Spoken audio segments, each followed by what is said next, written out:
Hello, everyone, and welcome on in to the Creator Clash. I am GGem98, and I'm joined with Stormy. How you going well, for me, it's this morning. I don't think it's the morning for you, though. No, it's not a morning. It is literally afternoon still, about to be evening. So yeah, no, it's exactly what time it is here. It's 3:10. In fact, I'm CST.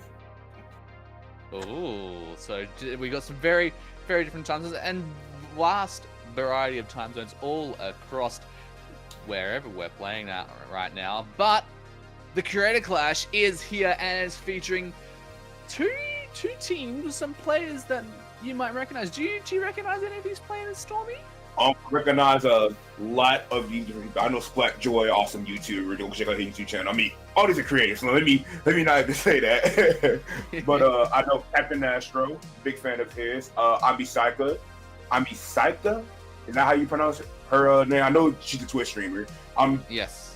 Hopefully I'm saying it right. And of course, a Squidman. Now, I am not familiar with Pursue 365, and I'm not familiar with Stone and Poke. Those are the only three I'm not familiar with in this lobby. So I would definitely check out their socials when I get the chance after this is over. Absolutely. And we'll be starting our round straight in the undergrounds where the floodgates are always open and we are ready for a big run sometimes. Undertow Spillway Tower Control, that's where we're starting off. What do you think of this map mode? Okay, so my girl loves this map mode, but I tell her how much I hate this map mode every time she brings it up to me. I'm like, I don't know why you like this. It's horrible, but go ahead, I guess. But honestly, even though I do hate it, I do admit that, unfortunately, out of every tower control map that is legal to play, because all of them are mostly banned because they're all horrible, that this is one of the better ones, unfortunately. So it's not that bad. I do think that this map is very snowbally and the tides can turn quick if you're not careful. It's also very easy to KO. You really need specialists here on this stage. And you also want specific weapons here. Like a dynamo is good, a bucket, any type of bucket, machine, or regular bucket is going to be good. Tri-sauce is fine. You want those key weapons here for sure. Absolutely.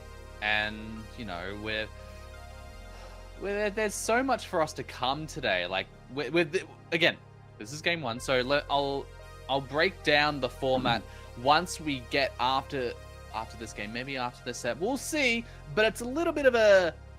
It's quite a bit... It's a standard format, but it's also quite a little bit of a unique one, in a sense, as we get ready to go straight in to game numero uno here. And off the dial, it's time for the Creator Clash. It is indeed time for the Creator Clash. That's why she's awesome content creators brawl it out and see who comes out on top. A little bit of spotting with the connection here. Okay, there we go. Now we're loading in. Now we're ready to go. We see some interesting weapons coming here. We mentioned that Charles I mentioned earlier. I see light Tetris with a ranged blaster and a Squiffer. Is that new Squiffer? Or is that the regular Squiffer? I can't tell. Oh, it's Drop Roller. That's new Squiffer. That was Zipcaster. And then a more meta comp coming out on each side of the orange team. What's the name of that orange team? The orange team is the Incompetent Input. If I have this correctly, yes, they are. And they're board based though. They're getting a bit of a first move on the checkpoint, but both teams already going 2 players down board based now, going 3 players down as Poke looks to back off from the tower. But no, Zipcaster is going to turn around the tables. Nothing's going to come out of that one, unfortunately, as Pika on the machine looking to edge themselves just a little bit forward, but Captain Astro on the Tri-Slosher stops any form of flank happening on that angle. It's going to be really hard for board base to push in here against the Incompetent, because they got that Hydra up. Well, as I said, they get taken down because the range of is in their favor. And since they have a more meta comp, they're going to have a lot more paint control, a lot more chip, a lot more damage going into their favor. But as I'm talking, board base is not doing a bad job at all. They're going to probably get back this first checkpoint and get that out the way and probably get this push going. As this Zipcaster coming out, they're going to do some damage. Going to give a lot of chip over to the range boss. It's going to recall, and we'll keep going down. The bubble does come out, but it isn't doing much there. Ooh! Nice trade happening in the big bubbler corner over there, but this tower is having a burnout now, just going back and forth, just barely getting past the first checkpoint before, and now it's hitting this checkpoint for the 3rd time. But now they're past it. It is literally going so back and forth just to start off this game. Nearly getting that splat onto Pika there, but Pika sees that jump. They get them with the beer and sends them home. A little bit of an overkill there. I think that's a little bit unnecessary. I'm just saying, like, Jesus Christ, throw a whole boy up at a jump. Oh my goodness. Could probably do that somewhere else, but we see Incompetent is pushing the tower here. The machine does go down early. You don't want to see that. And the Hydra is getting picked up consistently. And that is what board base needs to do to win this game. They got to keep taking out those key players, those key weapons like the machine and the Hydra in order to keep themselves in this game. And they are doing a very good job of that. Only thing they need to do now is push it with their advantage state and hopefully get some more points on the board. Ziggins are coming out once again. We're going to see the Wayburgers also come in onto the tower, keeping pick control in their favor, put some scores down. Get a kill on a Hydra. What a great thing about Hydra. Check out two. Race Bison, and it's Justin Jr. left alive, D-Jam. I know, this Stone also going to get start and pushing up high, but Amy all the way on the top. They pop the big bubbler, feeling Stone's blaster shots on them, but can they connect the shots? They connect some of them, but they do go down the process. Poke pulls out another Zitcaster, getting that splat onto Pika. Can they find anyone else with the Scriffer? No, they cannot. In fact, Splat Droid finds them instead. But another Zitcaster coming on out. They're going to go and jump and land straight back at the tower. They're going to stay alive a bit later, use all of the dodge rolls at their disposal to just make some space between themselves and the other players there. Are they going to get the splat? Yes, does get the splat onto Pika. And they're going to continue their run and keep that tower on pushing. But only 2 players left alive on the team. That might be the opportunity to opt out. Maybe halt. But no, maybe not. Maybe just keep it strong. Keep the push going. But I think three down. I think I can say that's the end there. Yeah, it's definitely in there. I think one bomb and then killing everything there, unless I'm mistaken. So now we've got a minute 20 left to go into this game. They have to get a push going here. They still got to make it past that second checkpoint. Abueva coming out a little bit early, going to throw it right there. Going to separate the members here on each side of board base. Incompetent looking to push the tower more. Another Abueva comes out, not doing too much though, but they do find it. But the red burger does go down. That's not what you want. You're going to flick the left side for this quick. You'll get to kill the machine. No, they're not the machine, but turn it back. Two situations going down with the bubble up. Can they get the kill on this race button? Yes, they can. They're going to be a jump, and that jump will also go down. This could be a good situation here for the side of board base, but they're just pushing the tower here. Captain Asher's doing a really good job on that tri-slash of being a support, and 4 players going into this game, they still got to make it past mid, but the junior goes down, and you can see that cooler coming into play, just keeping the pacing so much faster compared to Incompetence. Absolutely. 35 seconds left on the clock, and Incompetent input.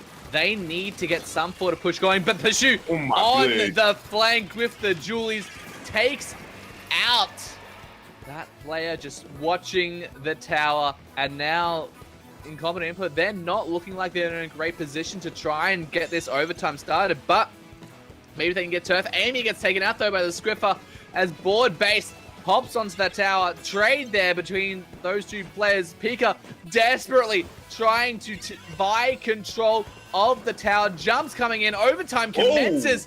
Can they hold it with so much ink on the tower? But a wipeout will set the score as 1-0. Honestly, very surprised, especially with the count they're running. But it makes a lot of sense when you put that range blaster there with the Tetra's did a lot of damage. We really got to talk about Pursue there, because Pursue did a lot of work. Also with that cooler coming out for Captain Asher, is able to keep that aggressive pacing, and just even when they died, just made it so that it did not matter whatsoever.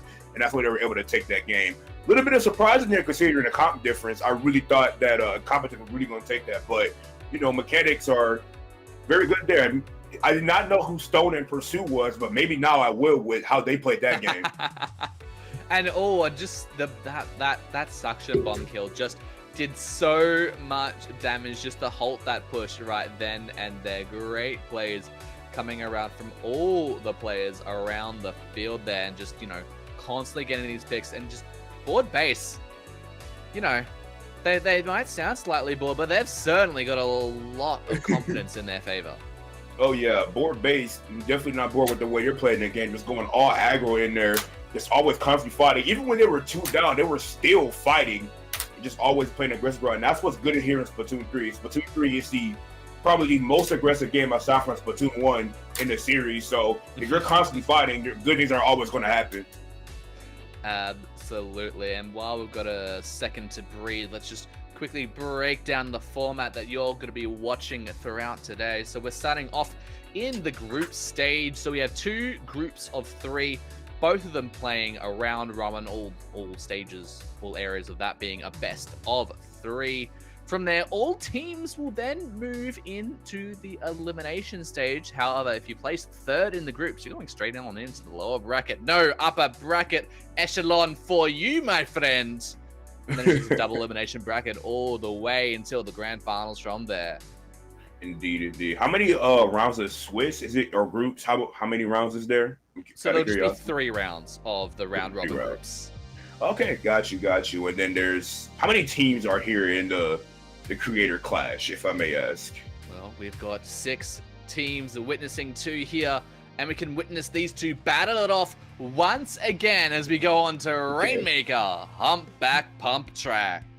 This is a classic. We all know how this map plays out. No lead is safe here. And with that aggressiveness coming out from board base, they're really going to be careful there. We see they're switching the light switches to the reset attention, which makes sense considering against Rainmaker. It can do a lot of damage and instant pop the shield and catch the team off guard. As we see, Incompetence goes to the cooler here, Amisaka, on that N-Zap instead of running a junior, but also an aerial spray to keep up the paint for that machine and range blaster. A very nice comp indeed.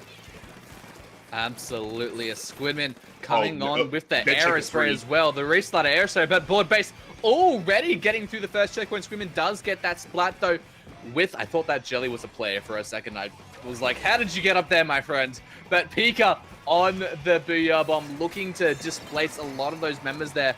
Shoots it off, it gives them some space, but can they capitalize on that? Ooh. They do get the splat onto Pursue, and Amy is holding that Rainmaker, but with no one there to support them, they are going to go down. What I'm noticing here is that board base is moving so much faster compared to Incompetence, and that's why they're able to win here. It's going to pay dividends here, especially on a mode like Rainmaker. But as I say, that 2 go down, just the Tetris and the Traja look alive. They're going to play it safe and make sure they clear them out there, but they're coming back fast with their cooler. They're going to break the checkpoint. Now we got an even game with 2 checkpoints. We have our Reset coming out, going to take out 2 there, and they're going to be able to get more points on the board here. Rainmaker is sitting on the top right side, but the Rainmaker coming out. Oh, but no! They did not wait for the re-slider. You got to watch for that re-slider, and that cost their push, and that is a team wipe, and they're going to push his right side very fast, Jim. Yeah, they just wanted to get that lead, and they wanted to solidify it straight under their control. But can board base take it back? They've got only 2 players left alive, and Amy comes down from above, making sure that Rainmaker doesn't go any further. Splat Droid hovering over that Rainmaker. Bob pops that shield. Amy pops and grabs the Rainmaker again. Squidman pops the Reef Starter. Does get the splat onto Pokie. And can they follow it up with anything else? No, they cannot. Players just going down left, right, and center all over the battlefield right now. Yes, indeed. And I think what's helping Incompetence right now is that big amount of paint control between the Zap and their aerial spray, making it very hard for the opponents of board base to move in. And that is exactly what's helping them out right now. Board base going to go down here, but as soon as they go down, now both teams have cooler, and you can see it play an effect here. And look at this map control, DJ. Like, it's going to be very hard for board base to push in with that amount of map control, but the Rainmaker pop will help with that. And they're going to go in and take some fights right here. I'm just like, I'm going to go down to the range bias. They're going to take it right there. We're not getting pop right here, but it will get shredded, and they're going to have opportunity to get the push going. Yeah, 2 players going down on Incompetent input might allow board base to maybe get up their counter push finally on going here. But Squidman takes out Stone, and they manage to keep themselves alive as well. They're now the only one of 2 players left alive. Squidman trying to outflank the flank there, maybe keep something going. But no, they go down to the Rainmaker as board base looking at taking the lead. Yes, that is in their favor now, pushing all the way down to 27 points, but with 2 players left alive on the side of board base. That is looking like it might be the end of that push right there. But Incompetent input, we've seen how aggressive that they can be. Can they re-duplicate it with just a minute and a half left on the clock? Yeah, indeed. So Incompetence needs to use that aggression and all that paint to their advantage. They really need to push in with everything they have to make sure that it can get that lead back, because it's very much possible on that middle level, especially here on Humpback Ranch. It's very easy to pull lead. They're going to go to the right side, take their time, and they are getting some picks that they need to push in right now. They do have to move them at the ready. Rainmaker does go down, so if they are careful here, they can be able to get pushing, but the Squidward's trying to get a pick for the Rainmaker. Hail Mary is not able to get it. They're going to move up here. The other team goes down, but the team needs to get in front of the Rainmaker here. They're not being very patient with that Rainmaker, and they will go down. And if we're going to this game, and we're going to see the pop goes into the favor of board base. They got to jump the Rainmaker right now. You don't want to let the Rainmaker up there. Absolutely not. It is just so easy if someone could just grab it and just get it a few extra points. You want to drop it. You need to They're drop gonna it. let that reset it. Ooh, an interesting decision, and we'll see how that pans out for them for the rest of this game. But Incompetent Input, they want to get the lead back. They want to take ownership. Amy holding the Rainmaker. They see the Tetras over there. They get taken on now. 2 players left alive. Only 1 now left alive for board base. The Range Blaster now. They're the only ones left alive. Can they get the lead? Yes, they can. By a few points to spare. And with only 1 player left alive, a 1v1 on the field. Squidman opting to back out there. They're going to go now into an overtime situation. And they've got a bit of a road to go. Yes, indeed they do. And Squidman made the right decision to move back out there. Unfortunately, that's out of the reset. They're going to push it right now. 2v2 situation going on here. And get up, team white right now. They're going to push it right side, and they go fast. They can be able to get the lead. 3. They're going to make it. They're going to run for it, and they get it with a team white in mid. Oh my God. That is not what you want to see for these side of incompetence at all. Just all they had to do was sit there, throw bombs, and get still special, but instead they took a reckless fight, get wiped in mid, and they unfortunately did not have cooler, and they were punished. Indeed, you saw that. It was just such a, you literally said it at the start of the game that it is so quick to KO on this, and we while it wasn't a KO, it's probably the best that you could get, an overtime straight shot all the way back from the enemy base. Like, you quite literally called it. I did. I said no lead is safe. No matter what time frame, no matter where you are, no lead is safe on this map. If you start to be careless and make that one mistake, then that is it. And that was a prime example of that. Just incompetence had the win in their hands. All they had to do was throw fizzy bombs from their aerial spray, throw fizzy bombs from the machine, throw suction bombs from the zap and the aerial spray. Wait, my bad. Or the range blaster. That's all they needed to do. Sit there, eventually put special, and then win the game and wear out their time and everything else. But instead, they were careless and took a fight in mid, and they got severely punished for it. Indeed. But now we've got so many games to get on through, so we're going to go very soon to the next one. We're going to take a quick break so we can get that set up for you. Don't go anywhere, ladies and gentlemen. You're watching the Creator Clash Royale. All right. I said we'll be quick, and quick is what we are. Welcome back to the Creator Clash Royale, and we are here to see aim assist against Elegant Emus again. This is, we see a few faces that we recognize here, and oh boy, do I recognize some of these names. Indeed, so do I as well. One of them was actually on my team at one point. Being Cactus was on my team at some point on Team Persistence. What a great member he was when he was on the team. So secretly biased here, rooting for him. Let it be known now, and he is teamed up with Cornflower, great content creator herself. I'm not sure if their pronouns are she or they. We're going to be respectful here and go with they for now. Dirt Knight, they are also a great content creator. I see some of their content, and I'm not familiar with Nug. And as far as the other team, Emus is the first team, yeah. The first I assume. team. Yeah, the first team, the alpha team that we're seeing here, the alpha team. Okay, I had a feeling. I see an AA in one of their tags.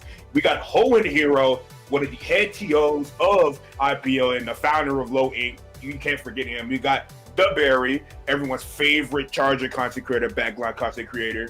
And the other two, again, I'm not familiar with, but I will make myself familiar. We have Lily and Bambooty.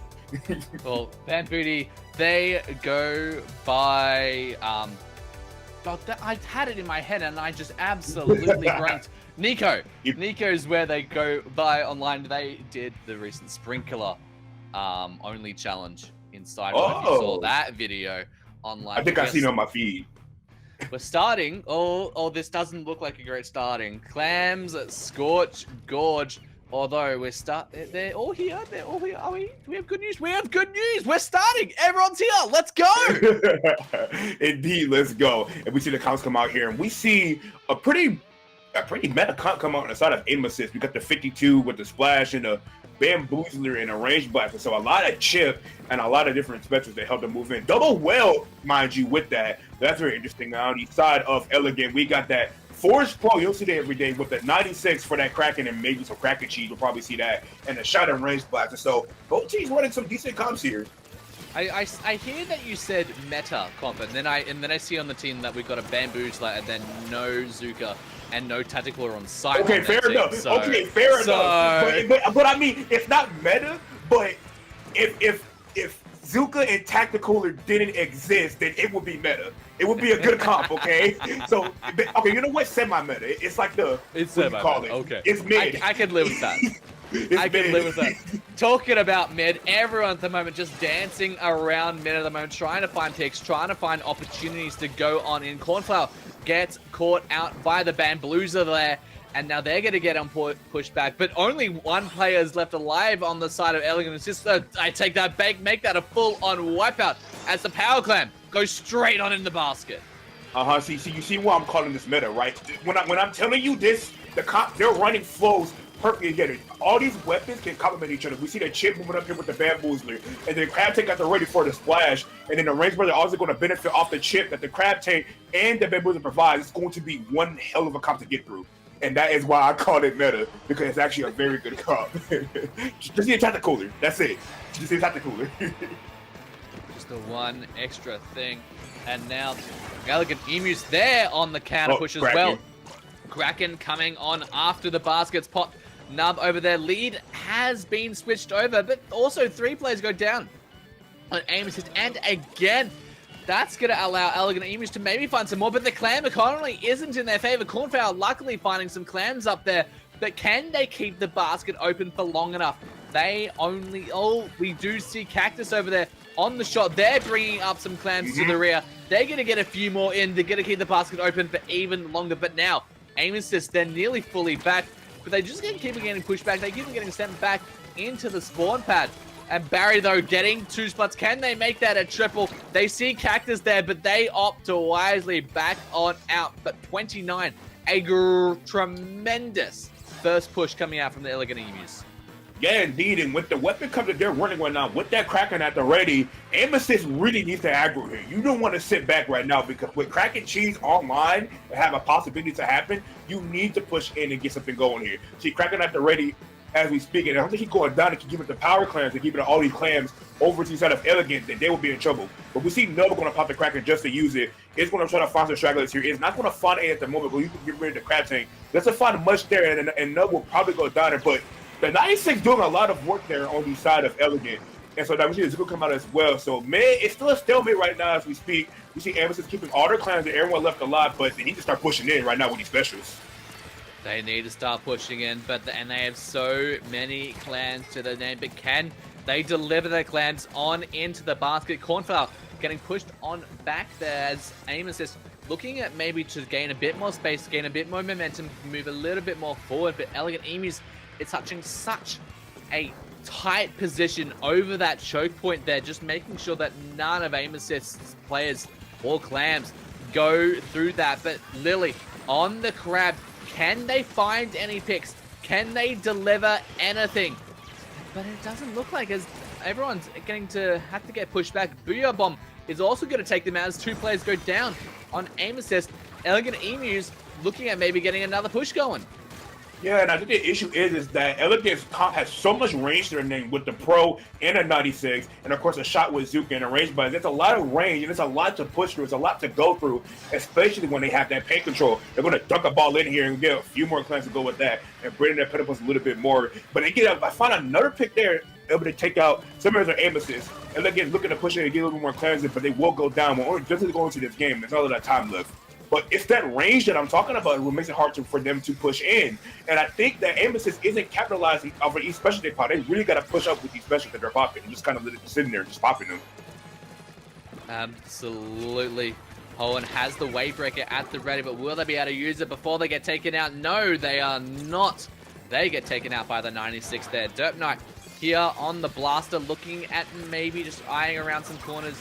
Aim Assist does have a power clamp, and Lily gets the splat onto Cactus. Can they find anything else out of that crab tank? Doesn't look like, but they are going to gain a bit of position there as overtime is going to get past the halfway mark. They're going to try and push it even further. Bambooty, they're going on forward, but they get taken on out, and that will be a wipeout, ending game number 1. Yeah, good luck getting through all of that on the left side with all that chip damage and a Kraken and just everything there. Yeah, good luck getting through all that. You really wanted that crab tank to force everyone back, but instead it got popped for them to go back into mid, and that was the win condition there for the side of Emesis, and they just couldn't get it. But for the side of Elegant, they played that. You can't say they played that any better. They cannot play that any better. They played that perfectly with their comp.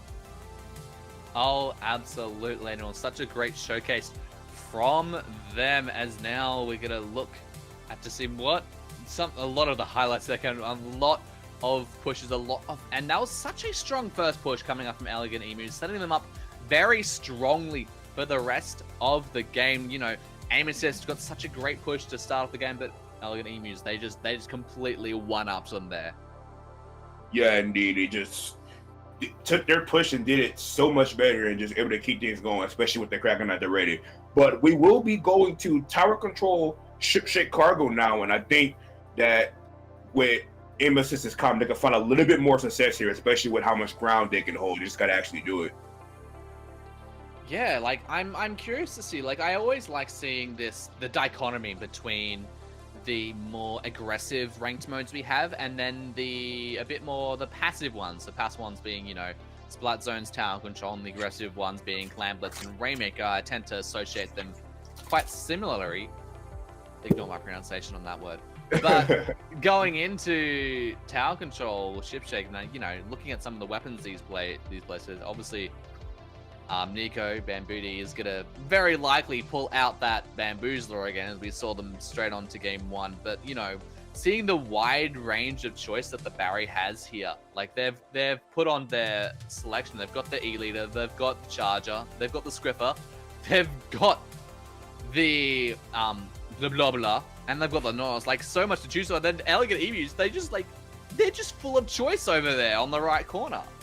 Yeah, indeed they are. The Barry pulled a 52 last game. So if he pulled up 52, then he can easily pull up a V shot if he really wanted to. If you can play 52. That's all I'm saying.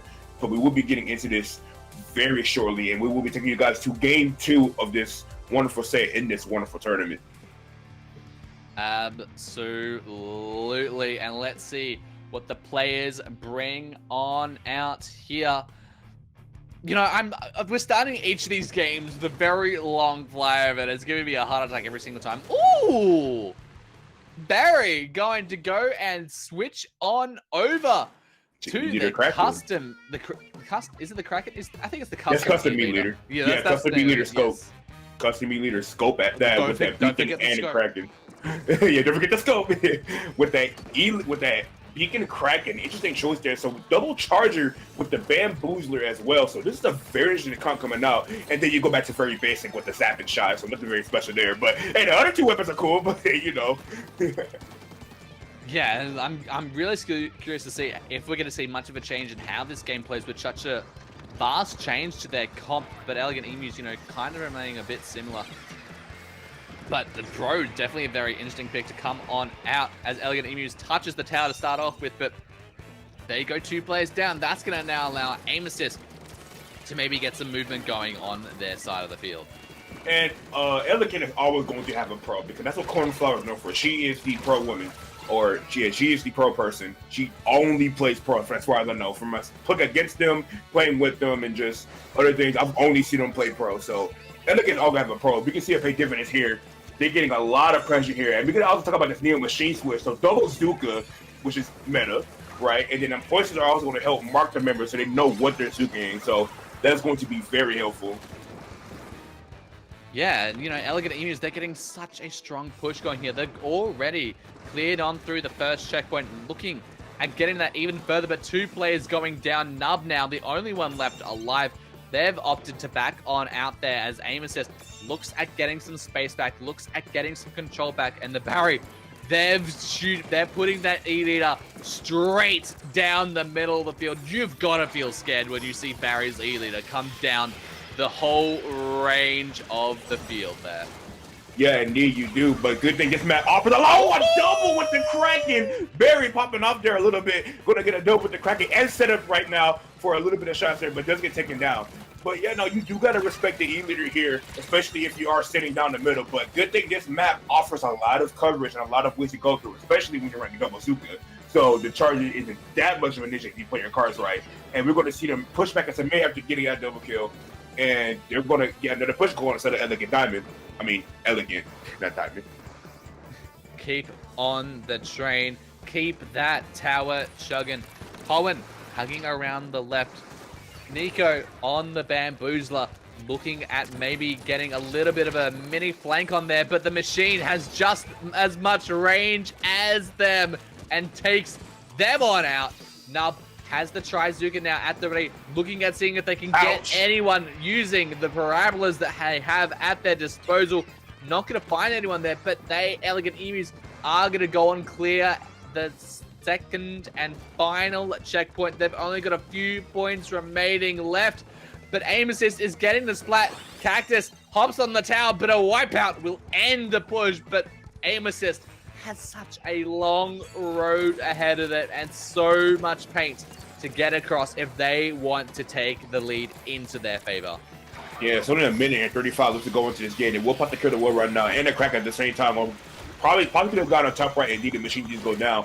They have a long way to go. This will be very hard to push through. They have 1 Zuka compared to their 2. So they have, at some point, they got to stall out their pushes they can get through. But I don't really get opportunity because they keep going down here on that top left side. Every fight happening on their top left, they are lost. And that's why they only got a 91. A double there by Cactus. It's going to probably put that Shazuka and probably extend their kills a little bit. But it's going to be smart and it's off the hold that Shazuka. Never mind, he did not be smart. Oh, what that arc shot there onto the Bamboozler. You hate to see it. Cactus is going to move up there or try to push that top right side. Going to go to fight the Barry and will win that fight and he's successful.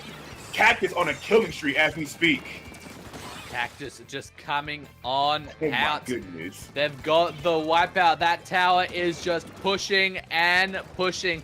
His aim assist, do they have any of their aim assists left in the arsenal, or is it already all used up as that tower is just getting so close? Barry, though, hops on the tower for the Kraken, and you cannot defeat a Kraken. It is hell on earth. It is what squids see in their nightmares. As we have 30 seconds left on the clock. And now Cactus, they see the 2 players over on the left, but can they deliver the splats? No, they cannot. They get taken out. And the Elegant Emus, they're dancing the tower so close to Aim Assist's goal. They've only got a single point remaining left. So Elegant Emus, if Aim Assist wants to take this, they have to go all the way home, but with no one holding possession of that tower. That's going to be the end of the game right there. Yeah, no, they didn't even have to push. They could just go back to mid and they win the game.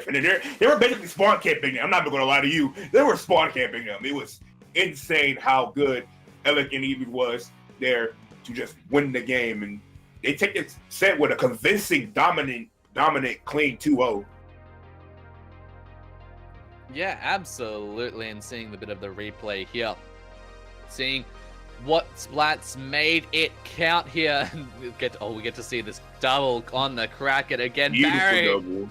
Oh, just the chef's kiss of Krakens. That is what you see in your nightmares. And Nub just getting those parabolas with the Trizuka. Cactus on that flank. So many great plays all around here, but while all players had some amazing plays, Elegant Emus just had the consistency of the aggression, the consistency of being able to push, and the consistency of being able to get both games of this set, setting themselves up for victory, taking on. Yeah, indeed. So, what a great set that was. 2-0 back to backers now. We're going to head into set number 3 of the groups, the final round of the group stage. And we'll get back to you very soon on what that will end up being. So don't go anywhere. The Creator Clash Royale will be back in just a moment. Hello, everybody, and welcome back to the Creator Clash Royale. The creators are indeed crashing here. I mean, but technically they are crashing, but we are here in Creator Clash Royale as we got the 2 new teams going in. I think it's the final round robin before we go into bracket. Yes, correct. This is the final round of the group stage. Yeah, until we move on into the elimination stage, and we're gonna welcome on in the newcomers here, the Chewed Carrots. Board base again coming on back from round 1, but Chewed Carrots bringing us on in Stroke, Vapor, Dracore, and Vasco. And looking at some of these weapon picks that they've put on, and what do you think we might see come out here? An Expo, because that's all Vapor plays. I'm lying. He doesn't only play Expo. He plays other different weapons, but his main is Expo. Why do I know this? Because my team and the team he's on are rivals. Yes, we are rivals. I hate Trick of his own supremacy. That's TP Zone. I can't stand them. I hate playing them. They're annoying. So I always got to deal with Vapor's Explosher, and then we're going to probably see it come out here on Splat Zones maybe, but with these kind of maps, he might not pull it out. Maybe he will, maybe he won't. He might pull up that Jet Scorcher. Maybe he'll pull up the ballpoint. Most likely the Jet Scorcher, because that's the only other weapon he plays besides the Explosher. But we got Board Base also back here on the stream. As I do talk about the people who are on Chewed Carrots, so I'm familiar with Vasco. Vasco's another great content creator, watches channels. And I don't have any more time to go through them because the match is already starting. These teams are ready. They are ready, and they are raring here at Barnacle and Dime. Get ready to shop, drop, and respawn as many times as you need as we're going to get game number 1 started here. And I love to see both teams bring on out the Tri-Slosher Nuvo. I'm personally a very massive lover of the Tri-Slosher, so I'm very happy to see it come on out game 1. Is that a Clash Blaster? No way I'm looking at Clash. Is that Vasco? Of course it's Vasco on the Clash Blaster. I know that's Vasco. Nobody else would dare play it. And remember that Xbox I was telling you about? Yeah, look at him go to work. Oh my goodness. What a shot that was by poking on that Swiffer. The cancel splashdown and living no less. I was trying to put Vapor there, but Poke said no, shut that up, and just immediately took care of that. It is something to say that I was near a triple splashdown and I survived it. Put that on your t-shirt and wear it with pride as Strike goes on into the zone, sends it into neutral, and looking at capping it. Yes, they can, but Pushu on the flank gets the trade over there with Vasco. And now Chewed Carrots looking at pushing up even further. Stone on the corner with that blast, looking at maybe to see if I can get some picks, but getting double whammied by the Explode, and the Fizzy Bombs will send them on back as Chewed Carrots takes back the lead into their favor. I've seen a lot of teams roll out of chair. A nice picture by the Swiffer I may add. Bubble coming up, but does get canceled by that Tri-Slosher, and 2 are down on the side of Board Base. So they are going to be pushing here. Vapor getting a lot of key picks here, a lot of chip as well. Get another pick there onto the Swiffer. Going to splash on and get over that ledge. Get another kill right there. It's going to shoot down that Zuka and get that kill as well. But there's only 2 left alive here. It's just Vasco here on that Clash Box left alive. They can move into zone very easily, but Vasco is going to be able to find a pick. Going to find 2 and take it down. And I think it's the game. Can the Captain Astro neutralize it in time? But no, the Explode on the other side of the zone, just providing that little bit of extra paint to make sure that you cannot send this in neutral. You can't extend this game. We are knocking you out of game number 1. Indeed, they made it look very easy and very convincing. And I see a lot of teams running a lot of chip, and these guys are no exception. With the chip from that Fizzy Bomb, of course, he has Splash here, and just a normal amount of things there. Playing the also came up with a Galugas. I did not see that on Board Base. They came up with the Galugas Deco with the Points of Zuka, so that's very interesting. Yeah, it's like really great for them to see how well they played around there. Like look at that splash down there. That almost the perfect angle, then the perfect angle back at them there to take them on out. And, you know, the last few moments of the match, Captain Astro barely trying to get that zone into their control, but unfortunately was not able to just send it back, as just one member managed to get back quick enough thanks to their lovely sponsored Tactic Cooler. Can we get sponsored, please? I say a sponsor would be nice. Splatoon needs it. And with the next map mode, we're going to Robo Zones, and I don't think Chew the Carrot was the one that changed their car. Oh wow. Jesus Christ, talk about getting in fast. You talk about getting in fast, and we're going to be going back fast as well, as there's already a player missing. We're going to see that game get ended, hopefully. Who's going to... Let's see. Who will get the end? Vapor! Vapor wins the race. Come on down and win your imaginary prize. Look, I got a... What's it, a time capsule? I don't know. Use it. Use this time capsule, get back into the lobby, and let's win this next game. That's good. Yeah, get that recall ongoing, eh? Now, but that gives us a little bit more time to maybe talk about this match. Clan Blitz, Robo Ramen. What do you think of it? Okay, so you usually only see this map for zones and like mainstay competitive, because well, all the other ones are kind of mediocre. Tower is really garbage, probably the worst time. I'd like to remind you here that you're talking to the TO of this event. Oh, that's too bad. I don't care. So as I was saying, that's too bad, bro. I'm sorry. I'm straight honest. So you really, but it's fine. Robo Clan is actually fine. I was gonna get to that.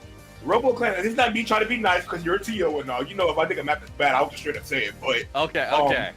Robo Clan is actually fine. Like, I don't think it should be a mainstay, but I think it's fine if you get to play on. I don't think it's that serious. So RoboClan is a very interesting map mode because it's essentially built off of mid and also kind of like not much of the flank routes, because you don't really see people taking flank routes anymore. You see people push through those elbows and those tight corners there. And I think that Chew Carrots can pretty much take advantage of that. And the Clash Blaster can do a lot here. If Board Base wants to win this game, the Tetris needs to do a lot of work, assuming that they stay on the Tetris.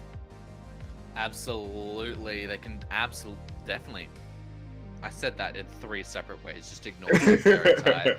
What I can say for certain is that this game is getting on started, assuming we don't see 3 players again. No, that is a lovely count of 4 as we go into game number 2. Indeed, we get the 4v4 and the 8-player lobby finally going into this. So we see the Tetris come back out here with the shot and that range blaster. So now a little bit more of a metacon coming out on the side of the Chew Carrots. I believe that's what it is. And Board Base running. No. The Chew Carrots is the one with the Expo. Yeah, I know that very much. So Chew Carrots running that Expo, and a more metacon coming out for Board Base this time around.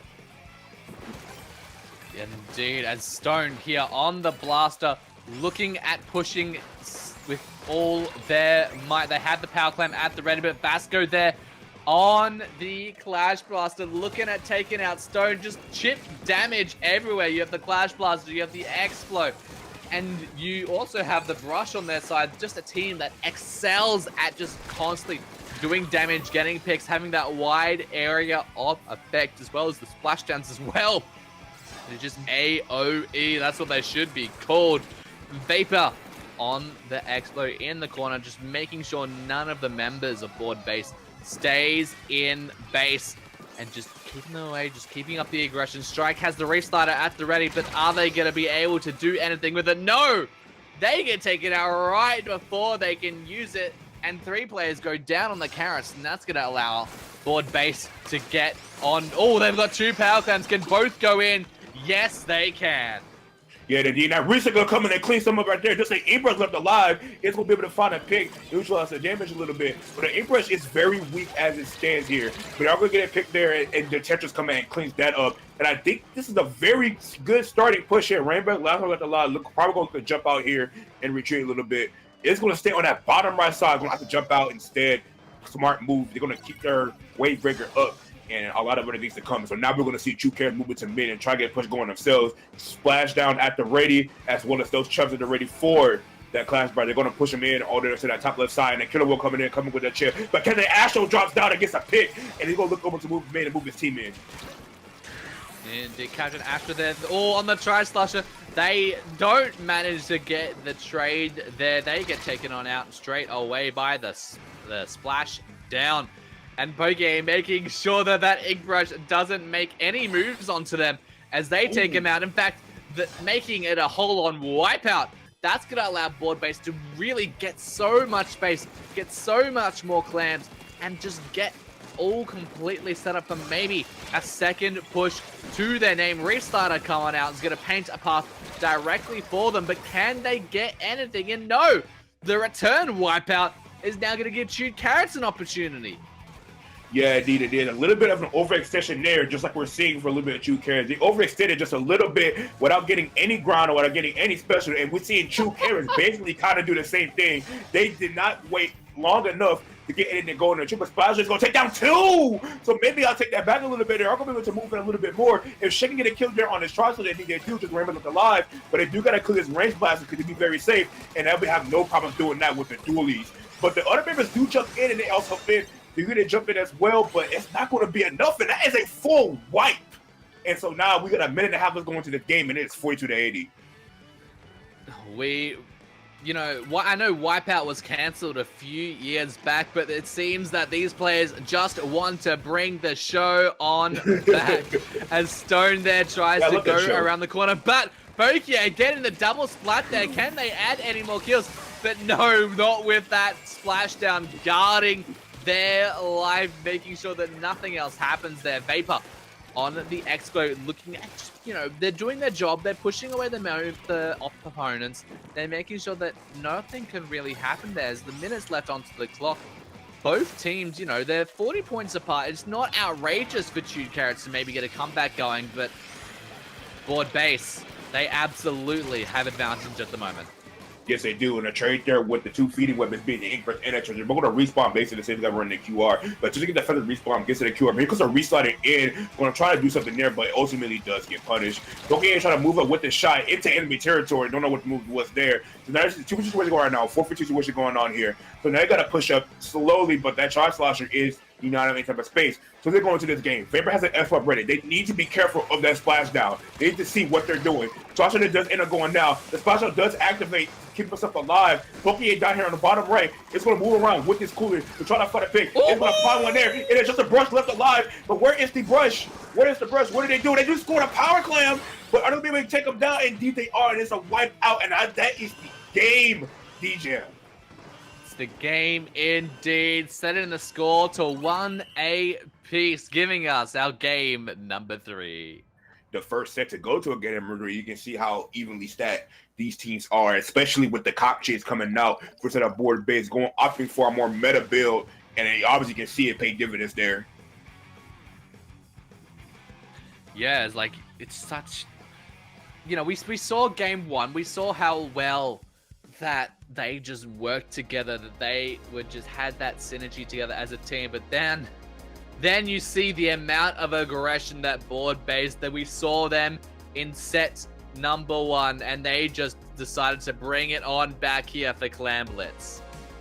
Yeah, indeed, you can see you do a lot of work there, and I think a lot of the issue was not even just Chewed Carrots, but both you see they just weren't patient enough for their pushes. As soon as they got a wipe, they kind of just ran forward and not considering how small and compact and claustrophobic this map really is, and it decided to just rush in and then just feed and just die instead of just building special slowly and just building ground slowly and wait for opportunity to push in. Yeah, it's just such a great way of turning the tables over from game 1, but now we're going back to the more passive mode. We're going back to tower control. Manta Maria. Now, I know people don't necessarily like seeing Manta. We don't see it a lot in comp, but I personally think it's a really good comp map. Can you tell me otherwise why it might not be? Because I'm guessing you have some ideas behind that. Okay, so honestly, this map comes down to personal preference, and for me, I hate it. I hate this stage. I can't stand this stage. Like, okay, Manta Clams back with Manta Tower. Unfortunately, it's one of the better tower maps, again, because most of them are all bad. So it's one of the better ones. But personally, if I had to pick between the tower maps, I don't enjoy Tower Manta that much, to be honest. That's just me personally. I didn't like it that much in Splatoon 2. So I'm a weird one, okay?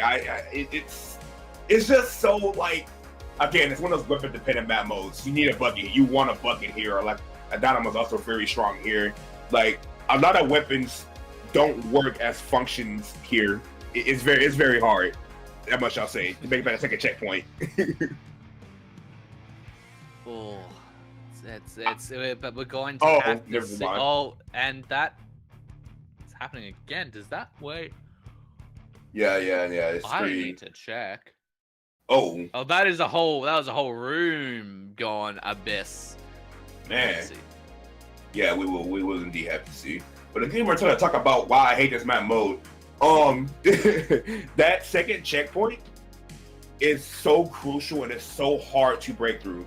And then when you break through it, it's by getting somebody over to that left side, on that top left side on that list, you deny space.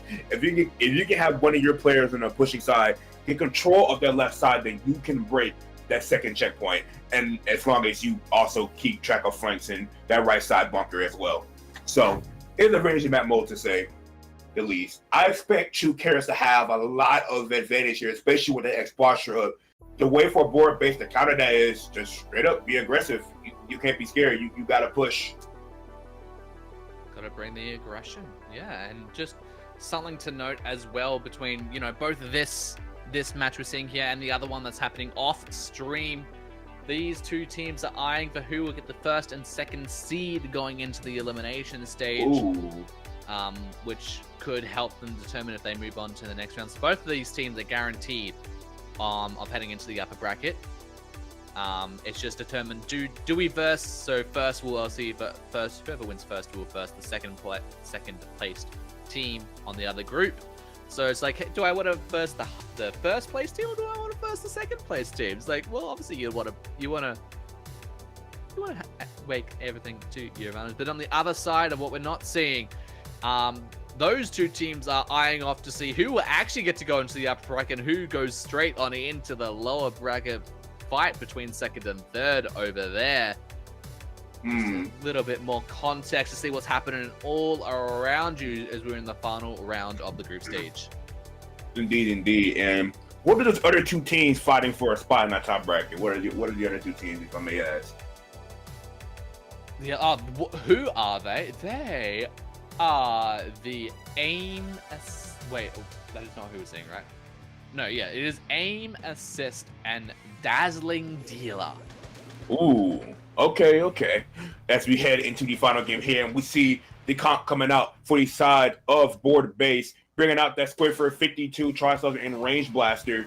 So ditching the V-Shot. I don't know why, but it makes sense, I guess. Ditching the V-Shot. As we see the same comp coming out for the side of True Carrots, except with the light Tetra Dualies. Ooh, definitely gonna curious to see what comes out of here. And a player already going down on both sides now. Stone, though, pushing up very hard. Are they going to be able to find anything worth out of it? No, they are not. Vapor, though, also going to down Pursue on the flank. They get 1, 2. But the Tri-Slusher is right there to stop any form of movement happening. Doing even more, bringing out the Tacticaler as well. Both Tacticalers having a double date over there. Getting that on together as board base moves on into the first checkpoint. It's going to be very hard for them to push up here, especially past this point here with that Clash Blaster moving in onto the tower, able to get a pick there. And that Explosher there, going to do a lot of work there. But that Charles are able to find a pick there onto the left side. Indeed, they're providing jumps. They're looking at getting their players on going. Strike comes on in, but they get taken on out. Pursue looking at maybe getting something of the Gal. Yes, they can, using the wall to their advantage as 3 players go down. Jacoro, though, on the Tri-Slosher. They get 1, they get 2. That might be enough to maybe halt the movements of board base once they get past this checkpoint. But, getting those 3 players down earlier is definitely going to allow them to clear that. Yeah, indeed. And they're chipping this X-Boxer reasonably well. And they see the win condition here. Look at them targeting X-Boxer, knowing they have to move him. But they're doing a very good job targeting everybody else. But this X-Boxer going to come out here. And we see that chip damage coming into effect there, able to clean up that tower. But a push down to 47 is a nice start. Okay, still there on that split break, going to hold this left side alone. Going to try probably find a trade here. It's going to be able to find one. It's not. But so we're going to see True Carrots trying to push out here with 3 minutes to go into this game. Indeed, they're going up further. They're looking at maybe trying to take the lead into their favor. Vapor has that triple splash down to ready. A very good special to have just ready on the tower. As soon as you get people dancing around you, splash down can very much be a beneficial thing to use, especially around those corners. But Captain Astro sees them. Can they do anything? Splashdown takes them on out as the lead switches over to the Tuned Carrots. As board base still has only got one player left alive there.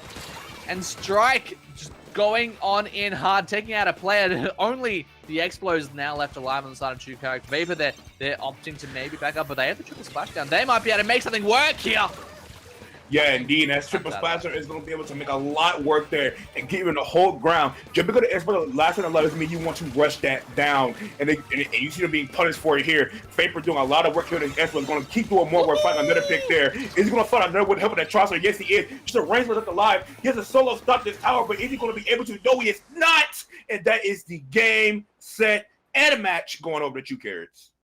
The splashdown just absolutely solidifying that win into their favor. Like, they knew the tower's gonna slide. Like, no, you cannot approach me, as I will set my fists down in ink and solidify this win into my favor. Yeah, indeed. So True Carrots getting the #1 seed going into that top bracket, and then I think board base would be the #2 seed based off what you said. So both the teams will probably see each other in the near future if they play their cards right. Indeed, they've both solidified themselves a chance at, you know, they go into the upper bracket, so even if they lose something there, they have a chance on still making it into the grand final. Unlike if you place third in the groups, then you're on your last strike. Indeed. It is a double elimination top cut, so that's going to be very interesting to watch as well.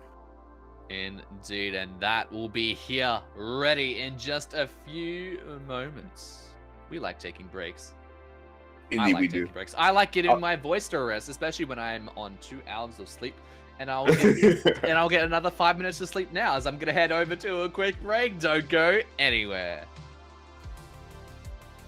Hello, welcome everyone back on into the Creator Clash Royale.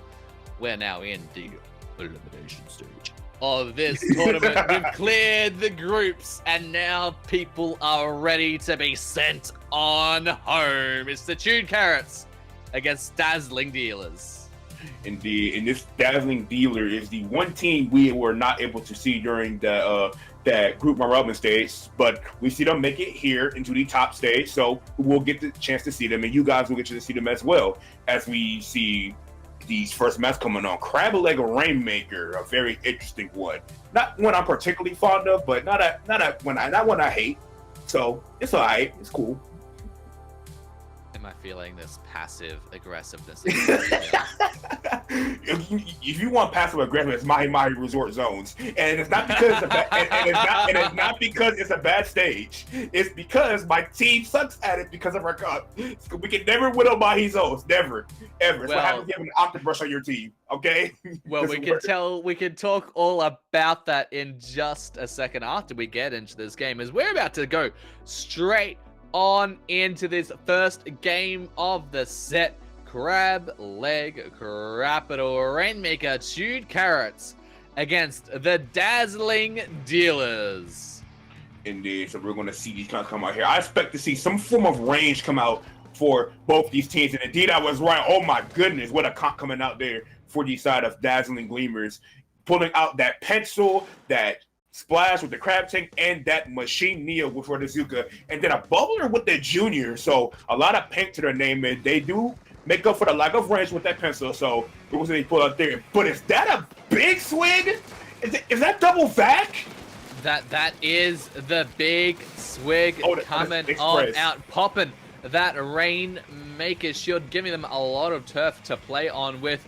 As Jacore there with the Big Swig, they're looking at just maybe using what a Big Swig is good at, gaining ink, taking home paint, using the Ink Storm to their advantage. But Bipedal Orca over there with the Crab Tank, looking at maybe doing some damage, but the Igvac shot is going to go and cancel that on home. They see Jacore there with the Big Swig, but they get the splats there as Vapor picks up the Rainmaker and slides it straight on in to the first checkpoint. And they even managed to get the jump over there, starting to take control of Dazzling Dealer's plat. Yeah, look, what a funky comp coming out here that you character, but you can see it's working very well there. Almost the vacuum is Vapor with the Xbox, but they get you down straight, just the splash of the line, and it goes down as well into the junior. This could be the game. It's over. Oh, wow. Oh, my. They went and sent that on home as they took themselves over into game number 1, straight on into a knockout. Man, you talk about not seeing a team on stream. They were like, okay, first time on stream, let's shut the door on you. Get back off the stream because, Jesus Christ, that was very fast and interesting, especially with that comp. Bringing a Big Swig Express of all things. Didn't expect I'll ever see that today. And with that vacuum ballpoint, by the way, they never used the vac.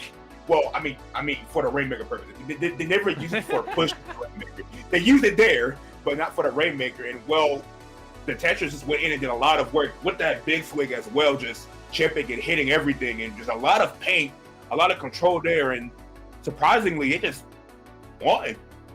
Well, when you get that Rainmaker slam dunked at a minute 15, do you really need an ink vac to help you get that? No, you really don't. No, you really don't. I'll tell you one thing though, you might need a little bit more help on here. It's Mahi Zones, a map notorious for how hard it is to push back in sometimes. Well, not if you have a Reef Slider. Now you have a Reef Slider, you can just kind of just cheese the zone. Yeah. You just kind of, you gotta just do that, you know, that they give them the instant penalty. Swear, I can tell you how many times that happened to us during, we're like, oh yeah, we're about to win. Reef Slider, we're just like, okay, bro. All right, man. All right. You got it. Takes it, especially in overtime. Exactly. We wiped your team, but you gave us the 55-point penalty. So yeah, thank you for that. Like, it's super annoying. As we Bon see, appetit. Indeed. So I don't expect much of a cockchase coming out here. I expect to see these teams running the same thing, especially on their side. But we see a gold Dynamo and a switch to the Zap, and we got the Octobrush with the Expulsure and the Clash Burst with the Tetris with a Reslider, as we talked about. And that's Zip Octobrush too. So they're going to have two kind of go-in specials. Yeah, and we're going to see Dazzling Dealer take first possession of the zone there, but they're not going to be hold it for very long, but maybe they'll be able to keep it a bit long as the Octobrush goes on down. But 2 players go down on the side of Dazzling Dealer. That's going to now allow Cheese Carrot. Cheese Carrot. That was so unnecessary. Maybe I should call them the Cheese Carrots as they take that reslider, solidify their control of the zone there. But we're going to see... Oh, that's actually quite an interesting counter to the Super Chumps there. Splashdown, not the counterplay you generally see between those two specials there, as Dazzling Dealer takes back control of the zone. Yeah, as we are here on Mahi, one thing to point out of the weapon choices is that Dynamo can do a lot of work, especially that Chewker doesn't have a lot to do against the Hidden Shark. You're going to get the kill on the Expo very easy. But the Splash Off still comes out. I hate that special. I hate that special so much. I swear. It makes like... Oh, no! Oh, strike. We still can't swim. We still can't swim. In Splatoon 3, we still can't swim. And we also can't play the game because we got a DC. That does look like a DC, and that did happen before 50 points. That DC happened at 51 points. That's so unfortunate for Dazzling Dealer because they had a very good chance to hold, a very good opening, and just a lot of things going in their favor. And one thing I wanted to point out was that Junior is very, very strong on Mahi zones, and they could use that a lot to their advantage. Put the bubble up for the Dynamo and just get free chip, free space, and all of that. But that is highly unfortunate.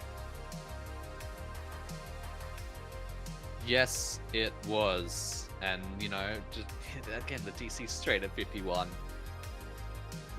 Yeah. It's just like, oh, you had a second to spare with that one. Yeah, you did. And So True Carrot gets away with one there, so maybe they can change their approach here. And as DC rules, I'm sure that you follow the basic DC rules, meaning they got to come in with the same gear, same weapons, and all of that. You're not allowed to change anything. So maybe that they can fix their opening here a little bit for the side of True Carrots. Yeah, well, like now that they've, you know, having to see so much of the game and knowing what these players can maybe do here is like, you can really think about, like, have a really clear thing about what counterplay. Obviously, we can't counterplay weapons. You can't change your weapons between DCs, but you can, you know, you can counterplay your playstyle, how you dance around your opponent. How do you do the tango? Yeah, indeed. There's a lot of different ways to do the tango. We will see the sync coming out here. So I expect it will be the same, but that junior is going to be the X factor here for the side of Dazzling Dealers. And then for the X-Ray for this entire set, that machine also as well can do a lot of chip onto those higher perch areas that anyone gets to sit up there, especially on an X-Box if it gets close. And we're going to see them take zone immediately, but the machine goes down immediately. So we're going to see control fall into your favor. Outside of True Carrot and take 3 down, just Dynamo left alive. They got to move backwards. And Indeed, pushing on up hard, getting them on forward. True Carrots really making the most of all the space that they've made for themselves there. Super Chumps is going to come on out from the Dazzling Deals, but that's not going to do much onto the tower as Bipedal Orca is getting caught out by the Explo, and a Restarter is going to get one splat there, but then they're going to get taken on out. Pyrantide does have the Trizuka. Nothing's going to come out of that, unfortunately, as Alice heads on into the zone, sends an initial, in fact, caps it with the help of Elemental. And now they're looking at trying to give a bit more of a penalty. They're looking at holding it. Can they do it? No. They get the favor gets returned. Pyrantide getting that splat there onto Jokore. And Strike with the Tetras looking at trying to get a bit more pushing, trying to get forward. But, you know, with all the bomb spam coming their way, that's going to be difficult. Yeah, indeed, it's going to be difficult. The June going down there is massive for inside of Carriers, getting rid of their main painter and main bomb spam as well. We see Pyronite just chipping pressure under the ledge. They're going to have to jump out here. Kuda coming out. We'll see. So we'll come out here towards this left side most likely, but that Restarter has something to say about that. And that suction bomb right there is going to help them take care of it. And they take 2 down here. It's just a bubble at the line, but the Junior goes down. Again, their main painter. The just going to come out to the zone, but it's not going to be enough. They're going to just go down. Elemental has to want to fight her on the left, but it's indeed faced with that Clash Visor and with that exposure shot. Prefer her to move in. Indeed, True Cats is such a dominant control of the zone. The Dazzling Dealer able to give them that 60-point penalty. Splashdown also takes control of the zone straight back on in to their favor. I'm noticing that True Carrots, they like to have the specials that just insta-cap the zone. Yeah, indeed. And they're going to insta-cap a lot here as well, especially because the comp as Dazzling Dealers, because Dazzling Dealers, all they got to do is put their main weapons towards on the zone, and they get capped instantly. You can see it almost get neutralized there with the Junior just being alive itself, but the machine goes down. It's going to be very hard to push it. The Junior cannot die here. The Junior goes down here. This might start a game, and the Junior indeed does go down here. That Splash is going to go over the chump to get rid of him as well, and they gotta just rush the zone here. They have to, but they're too far away, and the members of Dazzling Dealer are possibly ready for them. It goes into neutral. Can they get it? Can they take control of the zone? They're dancing around. Explo's the only one left alive, and they do manage to get it. The Explo opting to jump on out there, giving True Carrots a 49-point penalty. Yeah, indeed. I told you, all that Dazzling Dealers has to do toward the zone is put their 2 main weapons, aka Zap Jr. and the Dynamo. All they got to do is all simultaneously pick the zone. They can just paint over anything. But that Sparks are going to come down and just rain havoc there. Going to be able to get a double there, as well as help assist with other kills as well. So we're going to see True Carrots just have a little bit more front foot forward here. Yeah, you know, they're really starting to push up. They're really trying to make use of all the space, all the opportunities they have. Bipedal Orca, they do have the Super Jumps at the ready. Pop them on out. Oh, eyes to get them all over the zone, and they don't have a splashdown this time to cancel them out. Zone goes into neutral. Can this Dynamo find anything out of here? They are not going to be able to, as that is the KO and the game and the set. going to Indeed. the chewed carrots. Indeed. We talk about how they use Splasher for the chumps, but they didn't have it. So instead, their team is just shut them all down instantly with the stuff they had, and they set that splash down for the last hold, and they were able to just win it there. And we see a dominant victory coming out for the side of Chewed Carrots. Yeah, like you're seeing it, like them use all of these area effect specials just to constantly control the zone, constantly control the areas around the zone, and really making use of every single special and just constant sub-aggression, like really using every single part of their kits, and that was really what Chewed Carrots did so well in that game. Yeah, indeed, and that's why they were able to pretty much take it back. Even when they lost the zone, they didn't falter at all. They didn't get nervous. They played their cards right. They knew their win condition. They knew their weapon strength, and they played that very well. And that's why they came out on top. And they will be seeing in that winners finals. Indeed. So we'll see them very soon once we get the results between Elegant Emus and Board Base. We'll be moving on into the winners final. This was just the winners semi-final. We still got the winners final, and then we dive on into the losers bracket or the lower bracket. I'm trying to shift my mindset to calling it upper and lower. I think. I think it's a better way to call it than winners and losers. It's more optimistic. It's more optimistic. I'm not optimistic. It's winners and losers. You're losers because you lost. Like, it's just the truth, unfortunately. I think you can see our two different mentalities here. Yeah. One is coping. One is just straight facts. Straight facts, straightforward, not holding back. You know. Well, I can definitely give you a straight fact. We're going on a break now, and we'll be back in a few minutes. See you soon. Hello, everyone, and welcome on back to the Creator Clash Royale. We're here for the winners finals, starting our game. Chewed Carrots against Elegant Emu, straight on into tower control on Hagglefish Market. Go shop till you drop again. We just love shopping. Indeed, and we are here. We see the team we saw earlier being Elegant Emus, right? I believe that's the team name.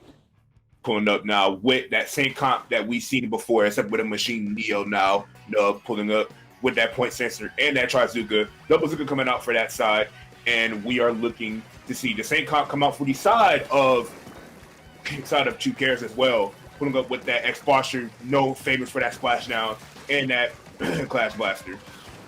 We've seen so much love for the splashdown today. Not often you see this many splashdowns in a competitive match, but I'm definitely very excited to see so much of it. And already seeing it come straight out, get that splat onto Cornflower as Vapor looks and hopping onto that tower.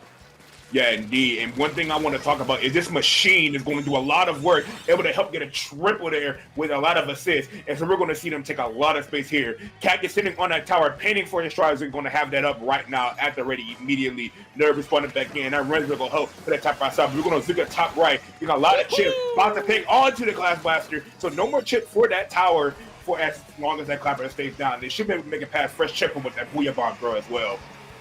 Yeah, and using that Booyah Bomb to outposition Vapor away from the pavilion there is really going to allow them to get a bit of control over there. But 1v1 between the Zipcaster and the machine. Who's going to take it on out? It's going to go as neutral as both of them die. Yeah, indeed. And I think a little bit of a sticker from Nub popping out that Trizuka there. Definitely want to keep that man in the situation there. But as we speak there, we see Cactus getting a lot of picks there. Going to help get another one. Cactus popping off, riding the tower as well. Has Zuka at the ready. Going to look to hold that and wait for the right time to pop it. And we see a lot of spaces being taken for the side of Elegant Emu. Chewed Carrots has a lot of work to do. But that Zuka and his Booyah Bomb going to make it very hard for them as they make it past that first checkpoint. Indeed, they hop on that tower and tried to ride it all the way down. Cactus, though, getting that splat.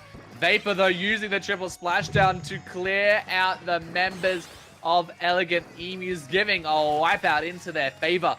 And now they're going to look at maybe getting their counter push going. Vasco does have the super chumps at the ready. They're going to pop them almost immediately as they come in line, and Strikes is also going to pull out the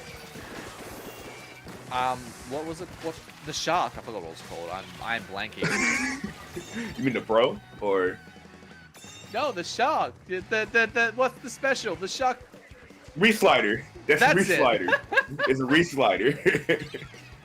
That's Why? the shark, but I don't think anything here. Oh yeah, the central dude. It's just a reslider. But we see 3 people go down for the side of Shoot Carrots once again, and Elegant Emus is just taking a lot of control here again with that range that we're talking about and a lot of chip damage at their disposal. We see Zico come out here as well, gonna get a lot of chip and get a kill onto the Expo. Major kill. A lot of the reason why this game hasn't gone sour yet for the side of Shoot Carrots is because of that explosion doing so much work. We see the Octopus move forward onto Cornfog, gonna able to get the pick with ease, and it's just a machine let the live. They already take it down, so they gotta move it faster and take a space before they set up. And I did notice as Vasco pops those super jump onto their side and try to put some pressure back onto them. You can see how hard Vasco is pushing on up, and they're just trying to get that. But you know, the double splat on the suction is not going to do much for them. But a wipeout at this point in the game. Carrots now looking at a very good position to maybe take back the lead, as Elegant Emus are now pushed so far back that wipeout is easily going to allow them to get that lead on into their favor. But with the brush, the only one left alive, them being taken on out, sending them into a returned wipeout. Elegant Emus is going to take back the space that Chewed Carrots took away from them just a few moments before, and now they're going to look at setting themselves up to get a push going. Yeah, indeed. We got to talk about how fast that Elegant Emus was able to clear that tower, even though there's an advantage state. We see the resetter coming out here. He's going to take out 1. He's probably going to take out 2, but they do trade that. The Buebo coming out there, he isn't looking to do much there. We see that Clash Box from Vasco coming onto that left, looking to pressure that tower. Cactus has to be careful with that range, but he's able to get that kill onto Vasco. What a nice pick there. 30 seconds left to go into this game, and in favor is in our favor. Cactus sitting here on his tower looking to do a lot of work, but they're just neutralizing picks there. Vapor has that splash on ready, and the zip ready for that Octopus. They got to be very careful about how they approach. But they are able to take out Vapor. They are going to take them out. They're going to look at maybe doing some more damage there. Vapor on the zip caster, trying to find more, trying to find picks. They spot a super jump there, but are they going to be able to do anything else? They're going to take out the player that was guarding that, as Elegant Emus just wants to look at getting the lead back into their favor with only 4 seconds left on the clock and a soft wipeout. And a splashdown just to solidify that is going to easily allow them to sweep up game numero uno. Indeed. What a great back and forth game that was. And I think that win condition there was definitely Vapor in that Expo, just giving so much chip. And they were able to just get a wipeout when it looked like that Elegant Emus just had a hold, but you know, it's a Splatoon, anything can happen.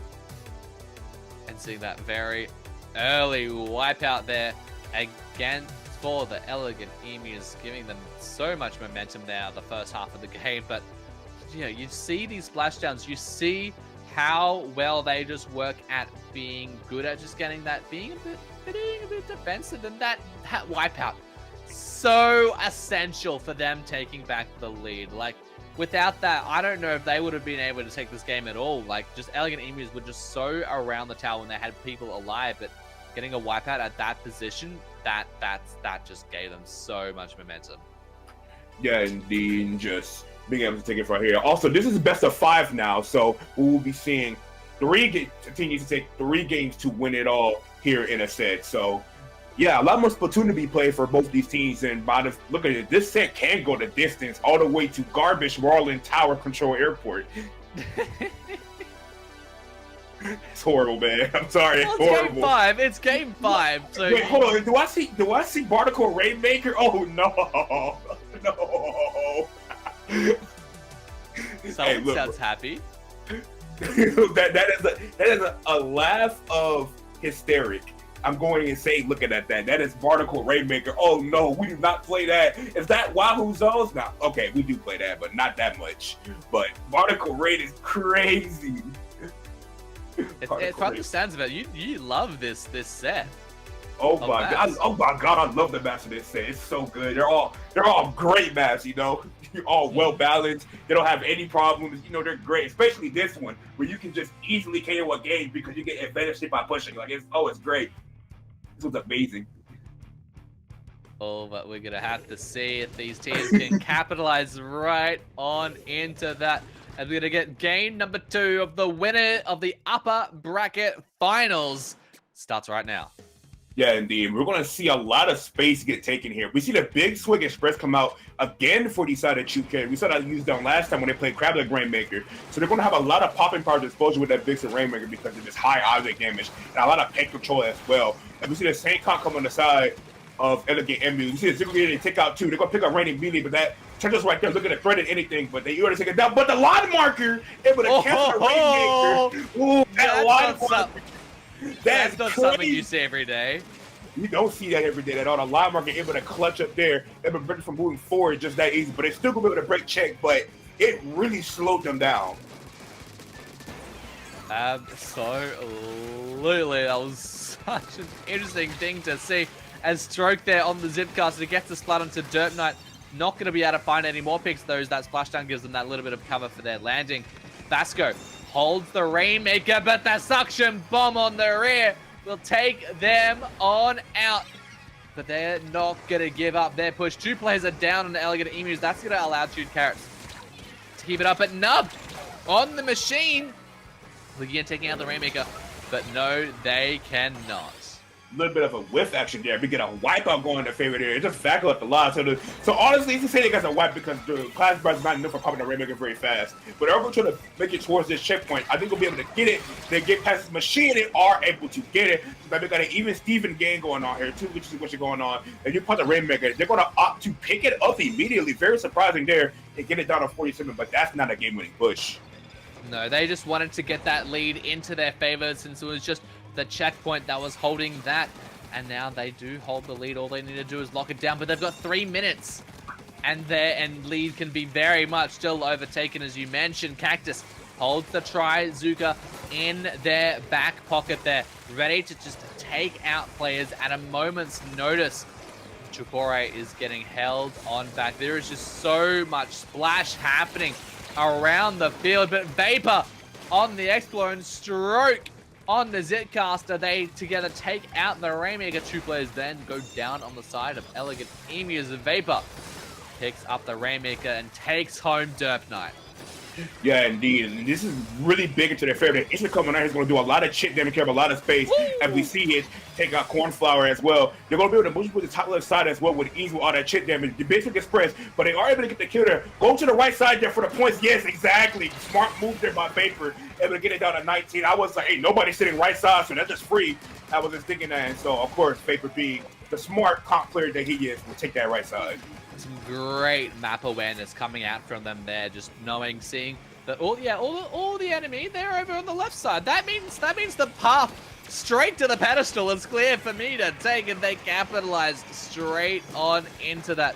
Still using that X-Flosher to do so much damage, just disposition so many players of the Elegant Emus. Jude Carrots just looking at trying to find a way, trying to find where the Elegant Emu's breaking point is. And a splashdown going to go straight onto the center of zone, but Azuka, knowing where they'll end that splashdown, takes them on out as 2 players go down with Jude Carrots.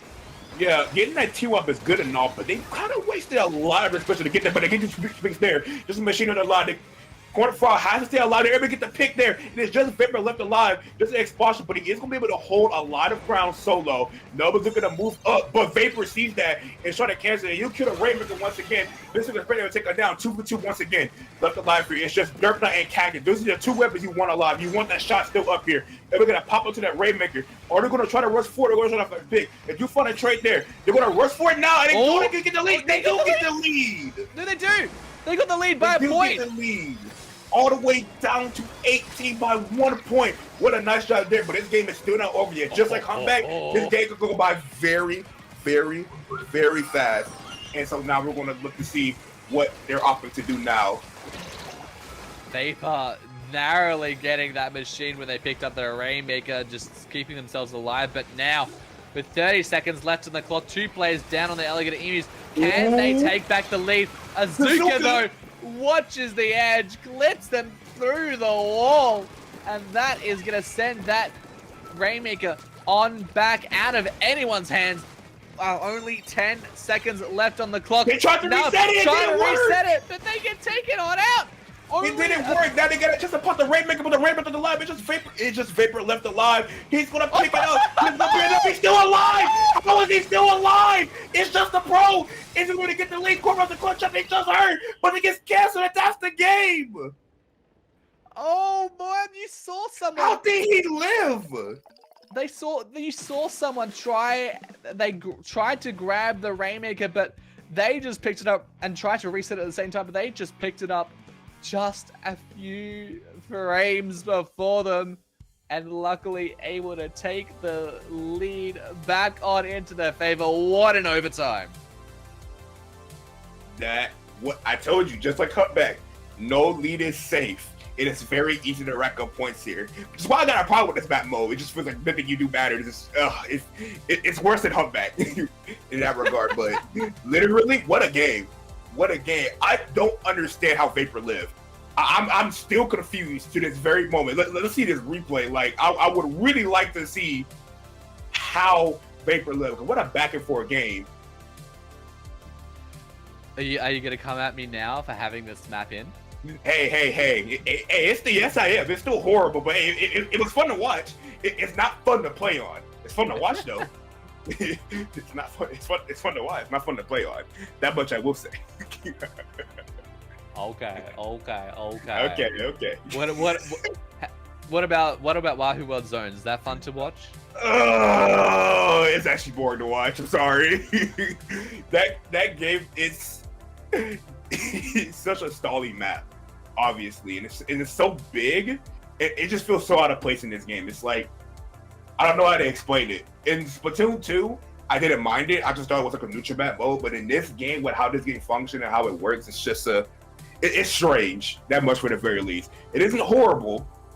Like it isn't Barnacle Dime Rainmaker bad, but it's definitely not one you always see. So honestly, it's neutral. I'll just leave it at neutral. It's neutral. Okay.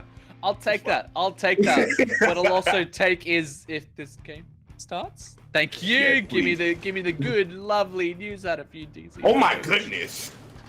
Okay, so we ditch the pro for the V shot. So we just going straight double shot here. We're going straight meta for double Zuka. And we're trying to win here. That's what I'm seeing. A lot of pain for the range badge to function with. Absolutely. Double Zuka and the tactical, it's a booted off, but Vapor on the Explo.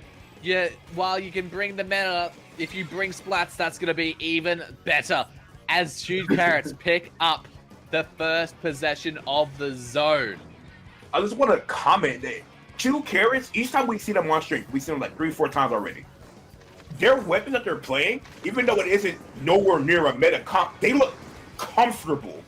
Like, they look so confident about what they're playing. The Tetras, the Explo, the Clash Brothers, they look comfortable. They look confident. They look like they know what they're doing with these weapons, and that's why they're winning. As I said, that they do recap the zones, so not judged by elegant Emus. Indeed, they do. And now they looking Reef but can the Reef Slider cheese?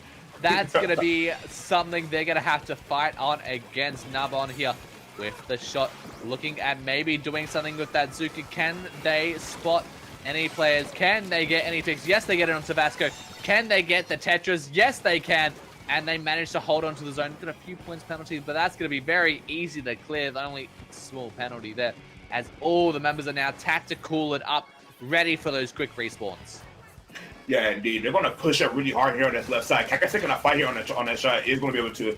Actually, they do not get any picks here. In fact, they get taken down. So they might be able to cap the zone with that restart. And indeed, they do. Able to force that penalty and take a lot of space as well. You got another kill onto the shot. Zuka coming out as well. But is it going to find anything? So the three should just kind of get wasted as control is falling over to the side of Two Carrots.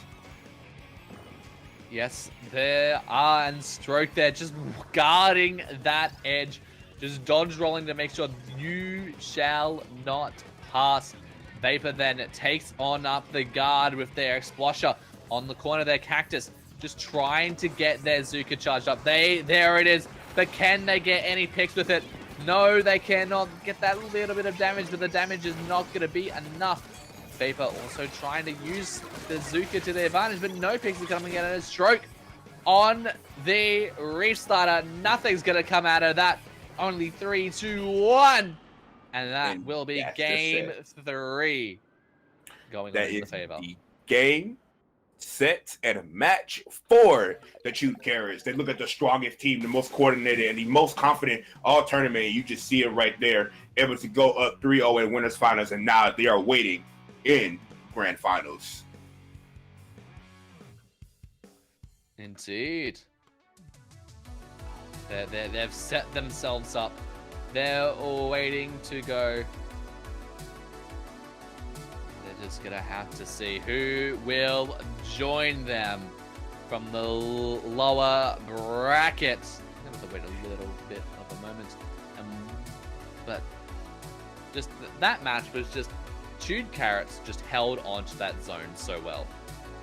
Yeah, indeed. You can just see what I talked about, how this map has so much space and very stalled. It just stalled them out and just got a lot of picks in the process as well, just taking out all sides of the map, not leaving anything uncovered and unchecked, and that's why they're able to win. Yeah, a really great showcase from Chute Carrots to see how well they could capitalize on that, just use that to their advantage, taking home the set 3-0. But we'll be back for you in the losers finals, so don't go anywhere. We'll see you soon. And welcome back, everybody, from that very long break. We are here in the losers finals. We have Board Base taking on Elegant Emus, and I believe this is a... Oh no, it's not a rematch. I'm tripping. Is it a rematch? I can't remember.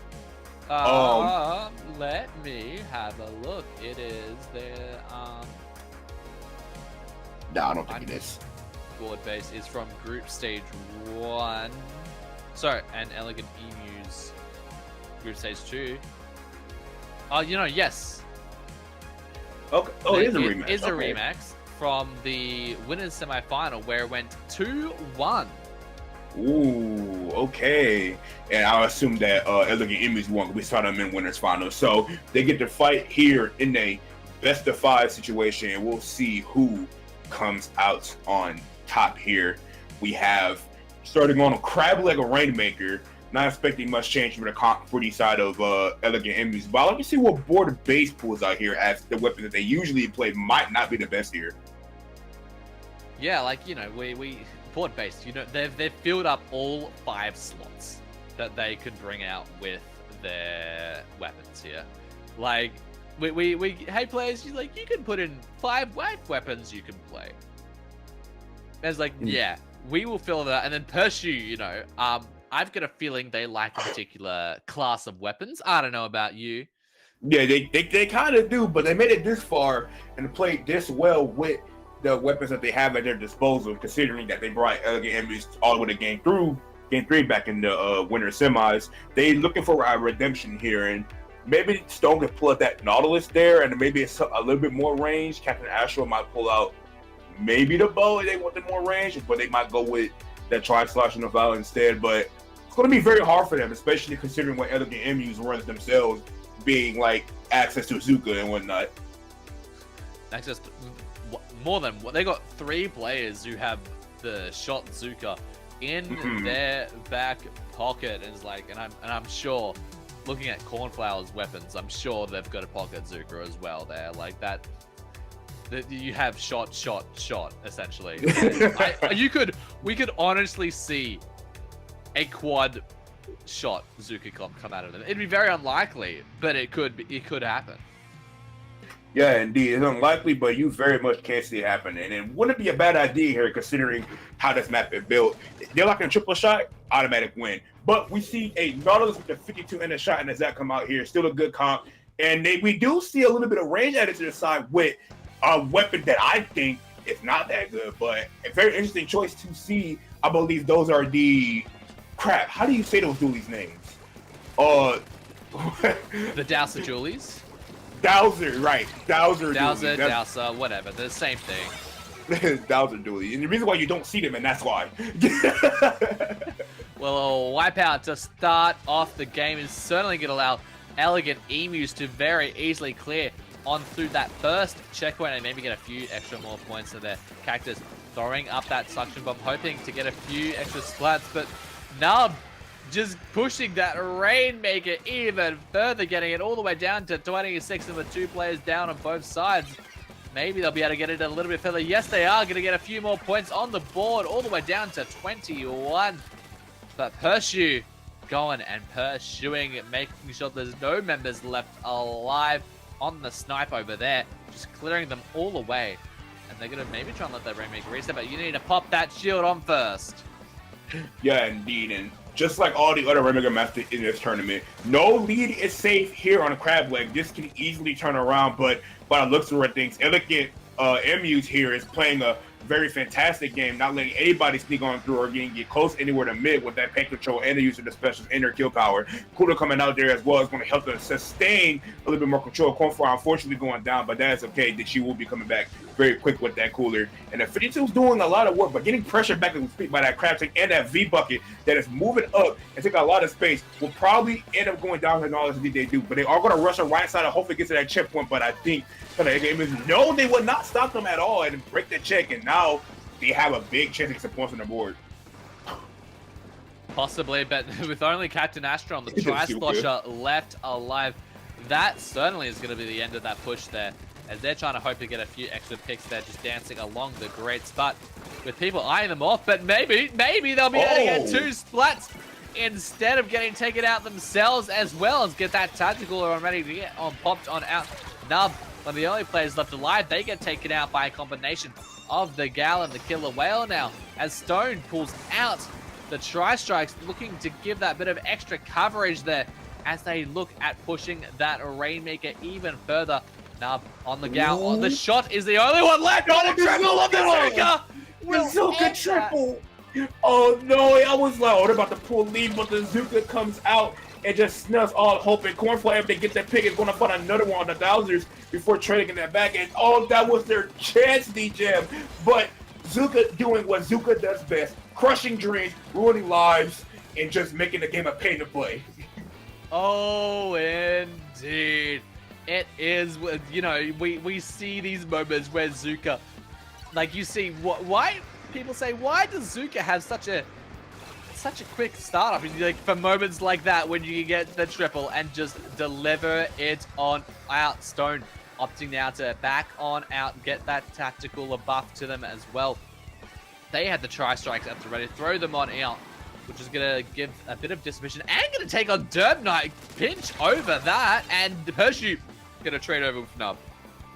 Yeah, indeed. Cactus on the flank once again. They'll be able to stop the Rainmaker. Cactus doing a lot of work there with getting that Zuka triple as well, but Pershu able to stop that prepping as well. And I do got to comment on how well board base is doing, considering they're doing a lot of pressure, getting a lot of opportunities to win, but unfortunately they're just keep getting snuffed out, flanked, and just having an unfortunate situation. Going 3 down here, basically a delayed wipe. Another delayed wipe basically. And I think Emus is opting to leave the Rainmaker top left instead of going for another push. Interesting strategy here. Yeah, well, they just want to have it reset. They want to take space themselves instead of have someone guard it. Definitely a good decision for them, just giving them that space there. And now, Cactus looking and tensing around that Busy, but now Pokier looking at maybe trying to do something. They have to go down because of the Killer Whale with only 40 seconds left now onto the clock. Ward base, they've got a bit of a road to get ahead of them if they want to see them. They see Nub over there. Are they going to be able to take them out? No, they are not. A bit of a neutral field to get happier. But Derp Knight here on the Nautilus, just going to look at just placing the members of board base, keep themselves alive. They see Ink come out them, but able to call that out nicely. Cornflower take them on home. And now 10 seconds remaining, looking to get the paint going. Make sure that they have control, but can board base take it? Can they force an overtime? They pick it up, they get taken out, and that's going to make sure that no overtime starts in this game. Man, Zuka, man. That one Zuka shot. And it's funny because the bucket was able to kill them just just barely missed before that Zuka shot came out, and that Zuka just got a. Not only did it kill the Rainmaker, which stopped their push, but it killed 3 people, which ultimately just shut down the push. And that's the last thing you want. Like if one person just died off, the Rainmaker just died, then it's like, okay, you still have a chance. But when 3 people die in that situation, oh, I know it hurts. Yeah, you really felt that in that moment. Then you get to see a replay of that. There, that is that was so clean. That was so incredibly clean. Indeed, it was, and it saved them the game, and it makes them go up 1-0 in this best of 5. And now they're sitting pretty now. Now the confidence has to be there, feeling good, being up 1-0. As we head over to these next few maps, we got Umami Ruin Splat Zones. I know one that I think a lot of people don't mind, or people hate, people don't mind. A little bit of a neutral map. Personally, it's one of my, not my favorites, but I like it. It's cool. It's alright. So I know, right? Why do I like Umami Zones? Because I have an Octobrush on my team, so it's great. It's great for us. You know? It's very much. I think this map really puts the test to how well you can coordinate with your team. Indeed. Because you really have to commit to whatever decision that you make. Like you can't, like you either go left, you either go right, you either take center, but you cannot really do any of it half-assed. Like you need to take it, you need to take control, and just if you commit well enough, that will almost guarantee you a zone cap.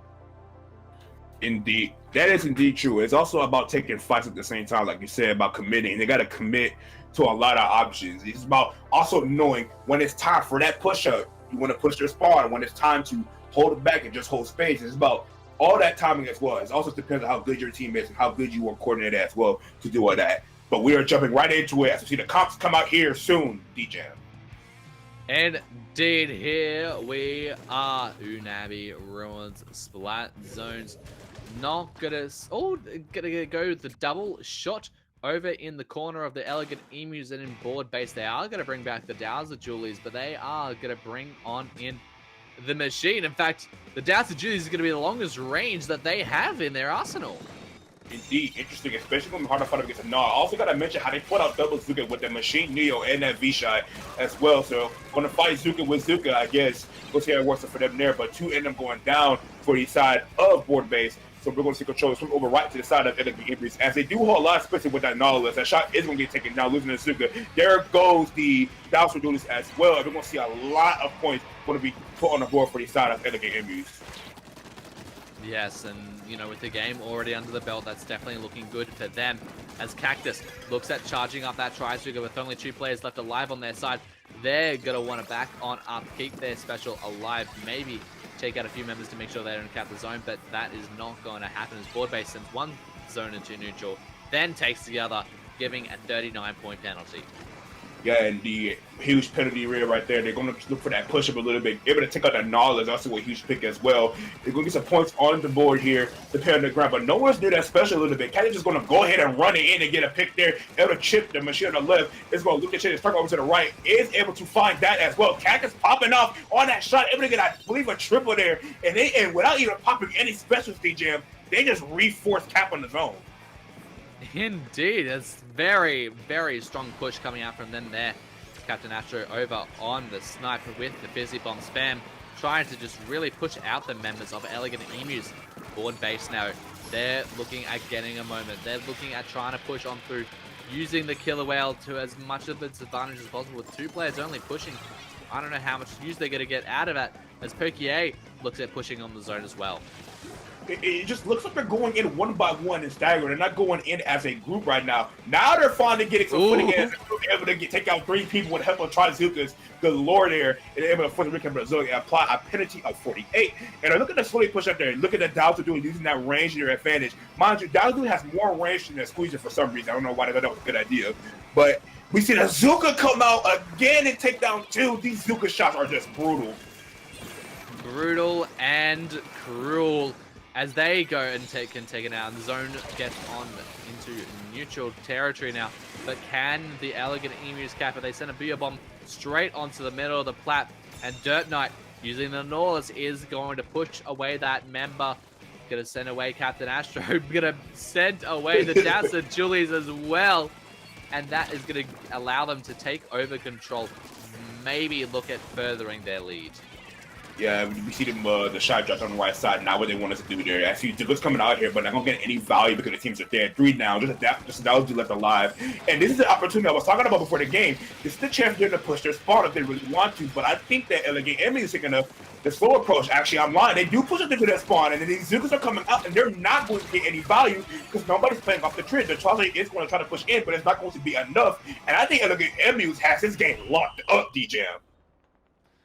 Indeed, they take it on home. They had such a strong lockout on that game. You know, losing control a few times, but just managing to take it back from their opponents, making sure that, hey, this is our zone, this is our area. We control this. And a fist bump at the end as well to just solidify that. And with that, like, it's what I talked about, like the coordination there, and also just the specials being used at the right timing. It just seems like they have better use of the right timing compared to the side of board base. It kind of looks like they just kind of went in one by one at some point, and also happened at the end there. By that point where they all just started dying to Derp Knight there on the Nautilus, it's impossible. It's almost impossible to come back unless you get a few lucky picks there. But Elegant Emus played their cards right, didn't feed, didn't push forward, didn't overextend anything, and that's why they were able to win that game. And they're up 2-0 going into Maka Mart Clan Blitz. Yeah, it's like, I really like this map mode personally because there is so much you can do, and it's so fast-paced because of how close the clan blasters are to the center of the map, and it just makes it so interesting to watch. It is definitely one of the better clan blitz maps that we have. Like, so I'm gonna make this clear to you, DJ. The map is good. The map is fine. Clan blitz Mako is fine. I personally just don't like playing on it because I sometimes it just feels really hard to like come back in. It just feels like a team can just KO, you know, just like that. Like it really just feels that way, and that's the truth because if you're not careful, the game can just end because clan spawns on here because how small it is are very, very favorable for the pushing team. But that being said, if you are able to shut down a defense, especially get a wipe on said defense, if the other team overextends, it's very easy to make that counter push down to 0. But that's one of the reasons why I personally don't like playing on it. But I know it's a good map, and so a lot of strategies come out here. That is one thing for sure that I will say. Absolutely, and I'm very curious to see if maybe we see a bit of a change in how it's played, given that, you know, it's so much shorter than all the other maps we've seen them play during this set, and I'm hoping to maybe we'll get to see something a little bit different. No, pretty similar coming out from there. But is that a Dreadringer and Dapples? Oh my goodness! Oh yeah, you're talking about different. You're talking about different, and different is provided. The entire team switched weapons on each side of board base, maybe thinking, okay, it's time to change some things up. Let's see if this works out here. And the SC is working out very well so far, getting 2 down immediately. Everyone's pushing that right second off being stuck. They're going to have to move back. And all they got to do now is get a power claim into that basket, and they can start getting their points in and getting a push going as well. We see Pursuiter sitting on that ledge as well, drawing attention. It's probably going to be fun to pick with this. They get shut down by the machine. And as Zuko will come out there, he's going to look to shut down another one as well. We see Poke here on that split free group, finding some picks there in that corner. The machine is stuck there. It's going to often move back, and this is their chance to get some points in. But it took them so long to get those clams going. That is true. We talk about clam economy here, and it's just like they could have got a push going so much earlier, but now they have the opportunity. But can they get enough clams in to make a decent enough lead with all the momentum they've had going up into this first minute? Trying to get a few more clams, but Captain Astro there trying to get more, gets another 3. Can they get the 4th one in? No, they cannot. But other members follow it up on there, getting board base all the way down to 50 points remaining. Yeah, indeed. A little bit of overextension by that Dreadringer on the right side when they were pushing, and ultimately let them come back in very easily because of that. Should have been like the Tri-Slosh or the Dapples on that right side coming in. We see the Zukas coming out here as well, but that Rizzo coming into the middle of the zone gets canceled out. Now, a very situation going on. Catches in the power clamp at the radio, help with that Zuka. Power goes to drop his power clamp and then pop his Zuka. Gets a kill with the suction bomb. I think Catcher's going to move in with this whip up and get points on the board himself, but we'll go down to the Tri-Slosh of Captain Astro. Indeed, basket gets broken, but can they follow it up with anything else? Nub trying to get it, keeps the basket timer up for a little bit longer. Power Clam is ready, but can they get it in? No, they're too far from the basket, and they're going to get shut on down. Yeah, indeed. They unfortunately was not close enough. Could have just kept that power clamp back, and instead of just, I don't know, pushing in and just losing numbers, they instead went in and just fed a little bit. They could have just kept themselves alive and put up a stronger hold and get just a better push. Now I'm going to do the situation right here. We're still at the ready for this Dreadringer. Two reslider. I'm going to mention double reslider coming out for board base between that Dapples and the Dreadringer, and they both go down, unfortunately. So now they're stuck in the mid here. That Swiffer has to move back, and we're going to see Elegant Emus start pushing here. And half the game left to go. We're going to see that pushing here with this Booyah Bomb. Yep, throwing that Booyah Bomb all the way across the map. Now Elegant Emu is looking at breaking that basket, getting a few more points. They want the lead back into their favor. You can see board base, they're holding two power clams over there in their back left-hand corner. Spone pushing further, looking at trying to take out the members of Elegant Emu. Maybe do something with the reslider, but no, nothing's going to come out of that. As they are just trying to jump, mate. The jump might, but no jump is there. They're just trying to go through. Captain Astro nearly getting there, but gets taken on out. That was a prime opportunity for a jump there. They had those three power clams, and I think if they coordinated that better, they could have got it because of that reslider from the Dreadringer, and they could have just ultimately blew this game wide open for more points. That Zoo coming out, going to get two, and it's just a Squiffle on that stack, and he's getting pressured back by the machine. It's probably going to go down there as well. But the Squiffer getting a nasty shot, able to clutch, and they get another pick. What a clutch defense that is, but they just stop them from getting the lead back. But I tell you this though, DJ, if that Squiffer didn't get those picks, they would be over. Oh, absolutely.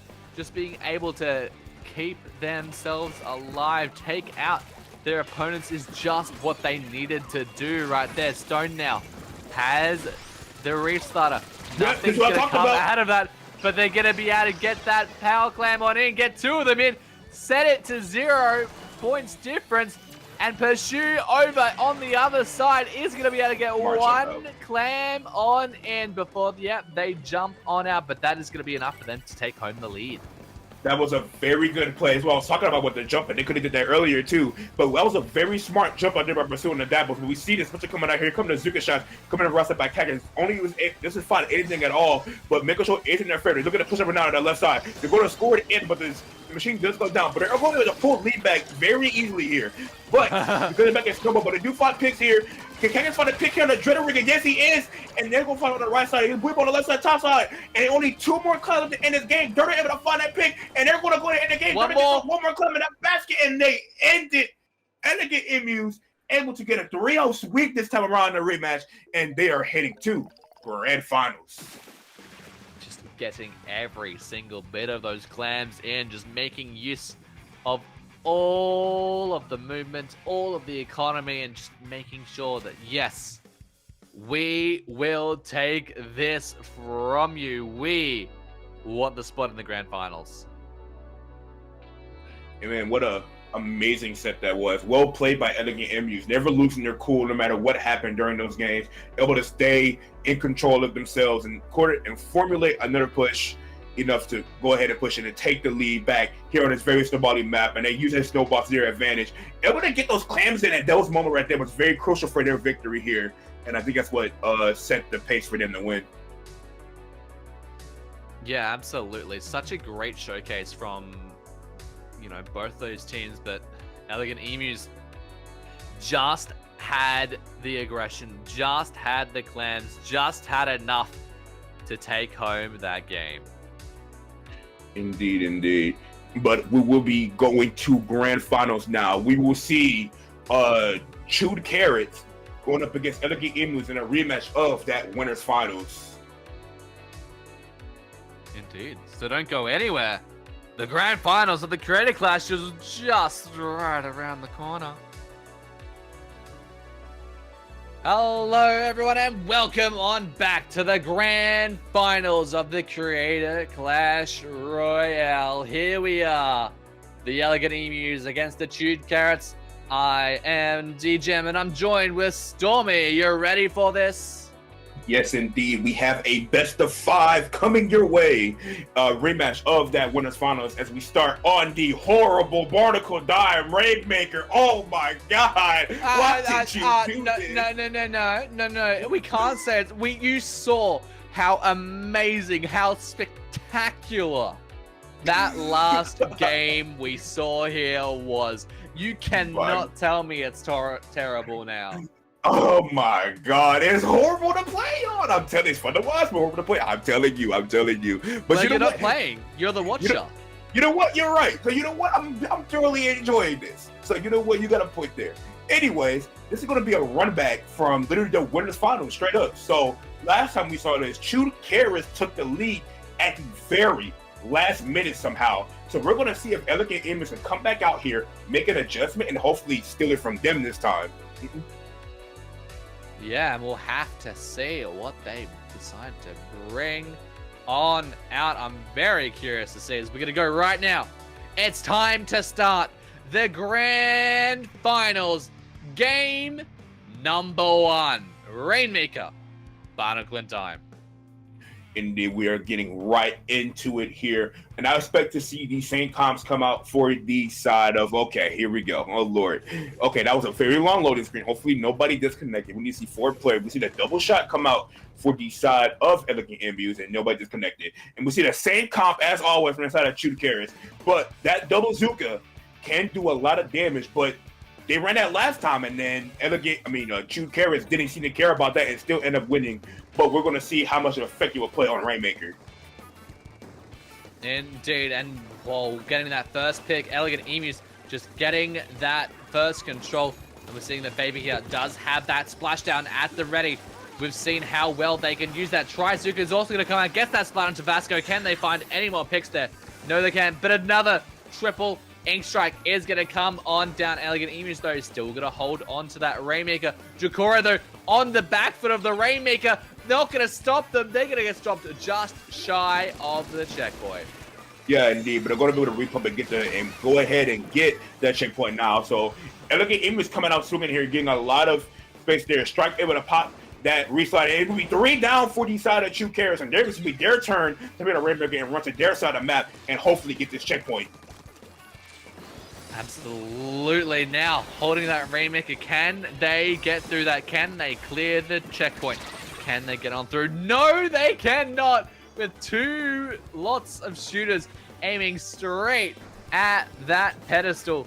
No one would be able to clear that as the push gets stopped right there.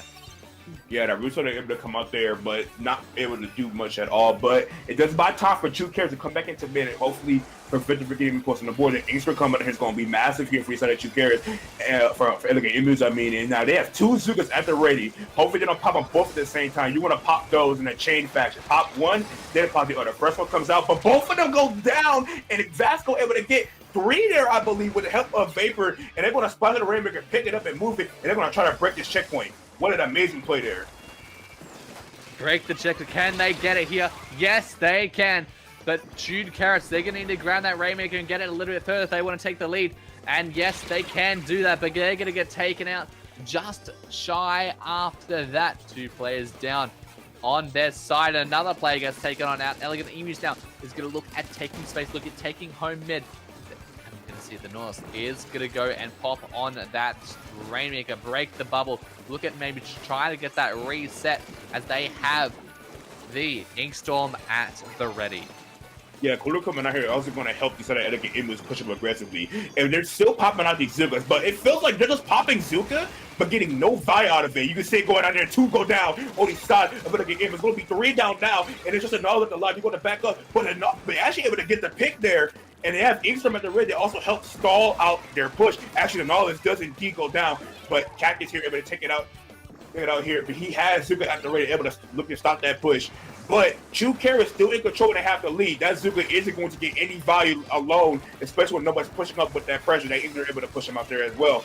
And so we're going to see True Care put slow paint on the ground, reset it at the rig. Probably gonna pop it right now, pop it here. Possibly find an assist or two or something.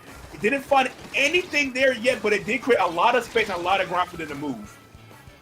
Yeah, Strike just unfortunately not able to get that splat there with the Tetras. They get taken out. In fact, the whole team gets taken out from the due to Carrots as Elegant Emus gonna look at retaking so much space now with that wipeout. It's gonna help them a lot in retaking mid, taking control, get their specials at the ready, and just be ready for the Carrots. So the question is now is like, can our Zukas finally get value? Like, can our Zukas finally do some work here? They do take out the glass buzzer there, but can these Zuka shots find anything there? But they're not finding anything with the Zuka shots. Both of them already used, and they didn't get anything out of it. So now this is True Kara's chance to move in, and you can tell that they are moving in exactly, checking out the shot, but they did have Kudu, so they still keep the special charge. And they're trying to push Vapor here, but Vapor says, get out my face. You cannot push me. I am an Explosion with the chip damage, but does get taken down by the Nautilus. And we're just seeing a big stalemate here. This game is very close. Oh, absolutely. Only a few points separate these two teams. As Elegant Emus is grabbing the Rainmaker, they want to take home the lead. Only the Tetra's the only one left alive. That lead is going to be theirs as they're going to carry that all the way down to 15 on 30 seconds remaining. That is a tremendous push, and Shoot Carrots is going to have a very hard time in taking that back. Yeah, indeed. Let's see if Elegant Emus learned their lesson from last time. Vapor opting to reach the Rainmaker there. Maybe miss input. Did he mean to do that? I'm not sure. But it's going to be very hard for them to push out, especially with their comp against theirs. So good luck moving out here. Vasco going to flick it to mid. Is going to try to get to that Rainmaker. They need to get to it very fast. And they got to kill this Zap here. He's going to fight too. But they got to pop it. But we got to pop the Rainmaker and pick up. Are they able to do it? Yes, they are. But they've got a player behind them, but they get taken out.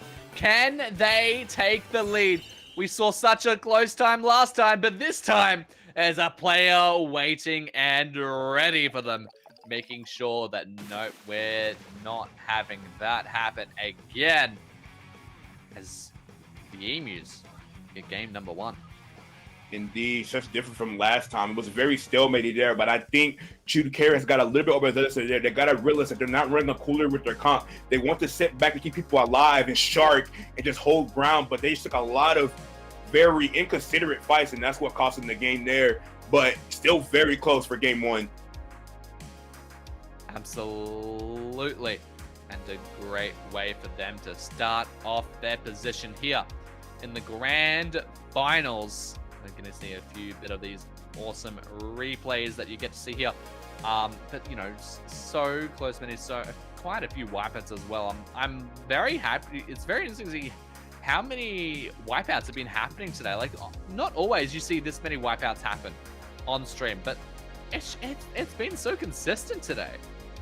That is true. A lot of wipeouts, a lot of gaming, and we might see a few more here happen on Wahoo World Zones, because that's just to happen here, especially when teams set up right pincers, they pushing from mid and pushing from the left side.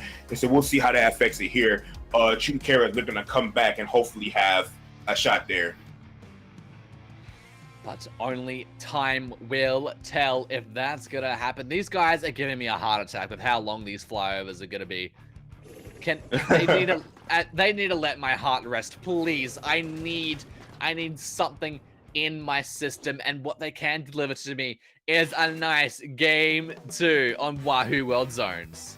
Indeed, Wahoo World Zones being one of those, being a very back and forth map mode, and we'll see it come out here. Last time we saw the play on here, Elegant M was lost to the side of True Care. True Care was able to KO there. And we'll see what happens again this time. Cactus able to find a pick there. We see Zone Control go over to the side of the Elegant Emus here as they do take 2 down. They are going to be able to get a cap on their zone. And S1 goes down as well, putting across a lot of jumping going on right now. It doesn't look alive, but we'll probably get taken down.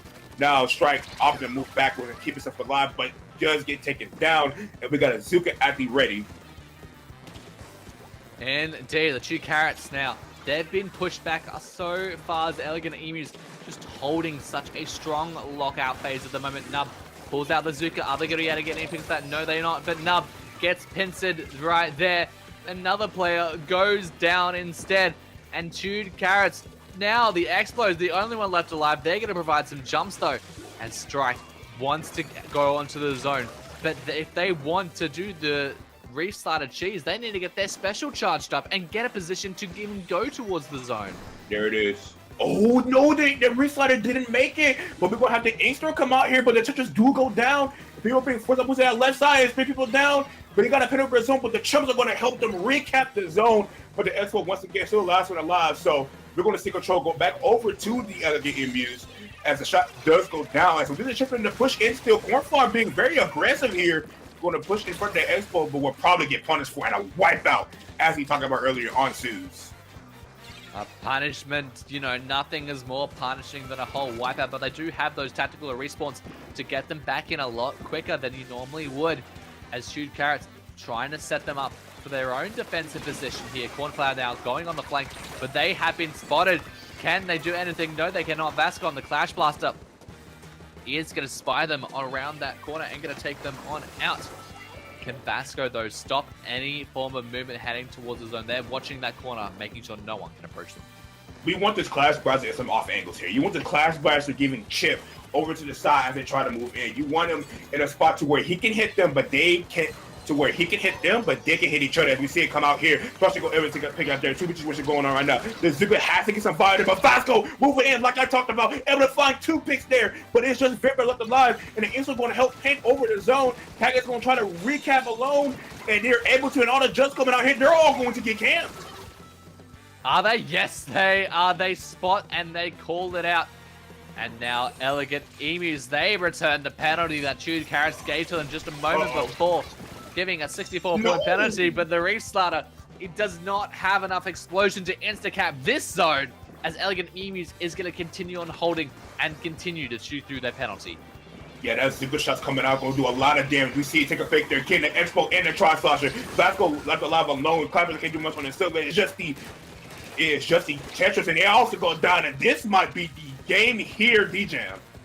It might be, but unless Chewed Carrots can get in quick enough, unless they can send it into neutral quick enough, and they nearly dead, but just could not do it enough as the Emus take another game to their name, setting the score 2-0. One more win for the tournament, yeah? Absolutely. Oh, man. Oh, man. So, if the Emus could come out here and just win one more game, they secured Creator Clash Royale in their name, and this is so much different compared to what we saw last time. I think Elegant Emus realized, wait, we have meta. Why are we losing? And it's exactly what they're doing now, and they're just tearing it up. Absolutely. They've turned the tables from what was the winners final, which was a 3-0 in the favor of Chewed Carrots, and now it's a 2-0 in the favor of Elegant Emus. Like, what is this that we're seeing here? It is absolutely insane how fast they turn around as we go to Clam Blitz, Robo Robin, and this is where I think Chewed Carrots can possibly have an opportunity to turn it around. But last time we saw them on the map, it didn't go so well for them. And with the double Zuka and that Nautilus up, we saw that Elegant Emus, Chewed Carrots needs to reach into their bag, pull some basket tricks out, and find a way around it. Absolutely, and I'm so curious to see what happens here as we're going to go into what is now the match point, the tournament point of this entire thing. The Creator Clash Royale could end right here if the game loads. They're giving me a heart attack every time, I swear. Here we go, people. This is match point for the side of Elegant Emus, one more win for the tournament. As we see Zach come out here looking like they want to match their pacing finally and get those coolers for themselves. Drake on that cooler going to provide it for his team. And we'll see how it goes from here. We see this tanker coming Elegant Emus. That range of that Nautilus and the double shot, so the two bazooka still up in the play. But we see a different opening here. Chewed Carrots coming out on top here. Power Climb at the ready. They can find another pick here, but the knot punishes them. Absolutely. Getting that on out, and now Chewed Carrots they're a player down. They've got the triple ink, the triple splash, and there's so many triple. It's Splatoon 3. They just love their triples, don't they? But can players get those triples? No. Well, there's 3 players down on side of Shoot Carrots. That's going to now allow Elegant Emus to take home a lot of space over mid. Yeah, indeed. We see Vapor here on the Expo playing a lot of trigger. We'll probably get a pick down on all this huge pick as well. So they cancel out the range, and they should be able to move it now where they have no specials. So it's almost here at the ready for the side of 2 carries as well. They don't see Cornfall on his flank. Basketball, unfortunately, will fall victim to that. But does get finished off there by Vapor, being very aware of himself. Here comes the Zuka shot. Vapor playing, dipping and dodging. It's going to get the splash down off as well on the Cactus. But Cactus ends up living that, and it's going to look to back up. But a lot of chips coming out for this Expo. It is very crucial.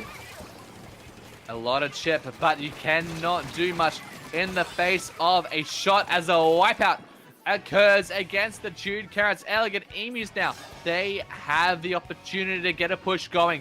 They have the opportunity to break the basket, but with all the Chewed Carrots now, they are ready in the spawn. They are ready for the Elegant Emus. They're going to have to do something to break through the hold that they have over the choke. And that's real simple. We just pop a Zuka right and get some kills. But no, one of the shots do go down. Henderson and Zuka, where they're being very patient, but that's Spotlight coming in, able to cancel it out. But the Zap does go down. But the Storm also coming through is going to able to help the Zuka coming out. Is going to come to trade, but now we're reset back to neutral. Reset into neutral with the Explo is going to make sure that you can't approach me so easily. As Derp Knight, only a shot alive, wisely opting to go over to the Greats where, you know, you're not going to get as much value out of an Explo, but they do break the basket, getting that first lead, but they're not going to be able to follow up with any more clams.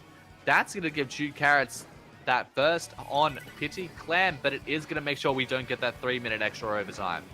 Yeah, Cornflower getting picked out there is not what you want, especially for your cooler player. So they're going to be moving fast, but they are able to find a pick on the way down. Cornflower is taking another fight. He's going to find 2 there. Nice job there by Cornflower, able to find the picks that they need to get in. And it's also going to help them reset up here. We pop a Zuka a little bit early, though, forcing it on to that Expo and forcing them back out as both of Zukas get popped very early.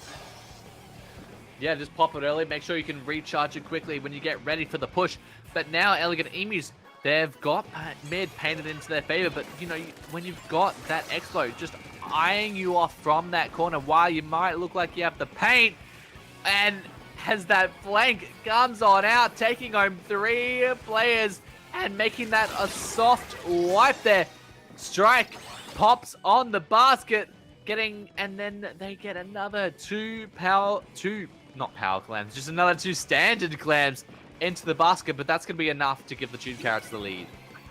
Indeed it is, and now we're going to see a counterpush come out here, but 3 are down for the side of the Elegant Emus, and you respond here. I mean, let's go into this game. They got a lot of work to do in order to get this lead. Actually, no, they don't. All they got to do is score just a power climb, and they do get that lead back. So a minute left to go into this game. We'll see how the ending plays out here. She's popping cooler right now. They do have a Zuka at the ready. We're going to see when they're off the pop it. Both Zukas at the ready. Here goes one. It's going to try to find a pick on anybody. Doesn't seem to find anybody. Here comes the next form of Zukas. Is going to be able to find a pick on 2 with the help of that Nautilus on the left. But the splash down is at the ready for that X. They do got to be very careful about that. There is the splash down. But it's going to find him, but Derp Knight cannot get through. No, they're trying to opt to back on, but there is the wipeout. As Elegant Emus, they're going to push on hard. They're going to take all their clams forward, and they want to break the basket with only 35 seconds left on the clock. And can they do it? Yes, they can. Getting a few more points as well to their name as the player needs to opt on to chop on back. Derp Knight trying to make sure the nose of Vasco coming around on the flank. Can they get clams in with that? They are going to get those 3 clams in, and now Elegant Emus, they're feeling the danger. They're feeling the concern. Vasco gets taken on out. But Elegant Emus now, they get ahead into overtime as they have 2 power clams to their name. If they can get both of those in as well as another 2 clams, that will be the game into their favor. 1 power clam goes in.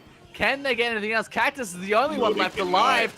But they are just under harassment in that corner there. And they do get some jumps to try and get them, but they get all taken out as well.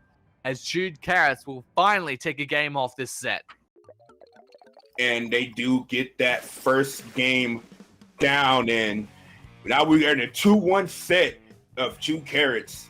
And so now Elegant Emus just lock in one more time and win one more game to end the tournament, or will 2 carrots come back from a reverse sweep? Like, they won that. They won the winners final, so they absolutely could still take home they could do that reverse sweep. But when you're stacked up into this scenario, can you outlive the pressure? Can you outride everything that's coming at you? We'll have to find out and see if they can as we go into our next map mode here, being ship shape, cargo, tower control. Tell me. I know you love this. I actually don't mind this one that much. We do see it often here in competitive. I feel like you dislike more maps than you like them. Oh yeah, I just like more maps. I'm a hater. I'm a huge hater. Look, I hate this game. Here's the truth, ladies and gentlemen. I'm a huge hater. Everyone knows that. Everybody that knows me at least knows I am a huge hater. Well, but here we are. Hate on the players. Hate on the game. As we get this on started, game number 3. Or 4. Game 4. Yeah, game 4. This is game 4.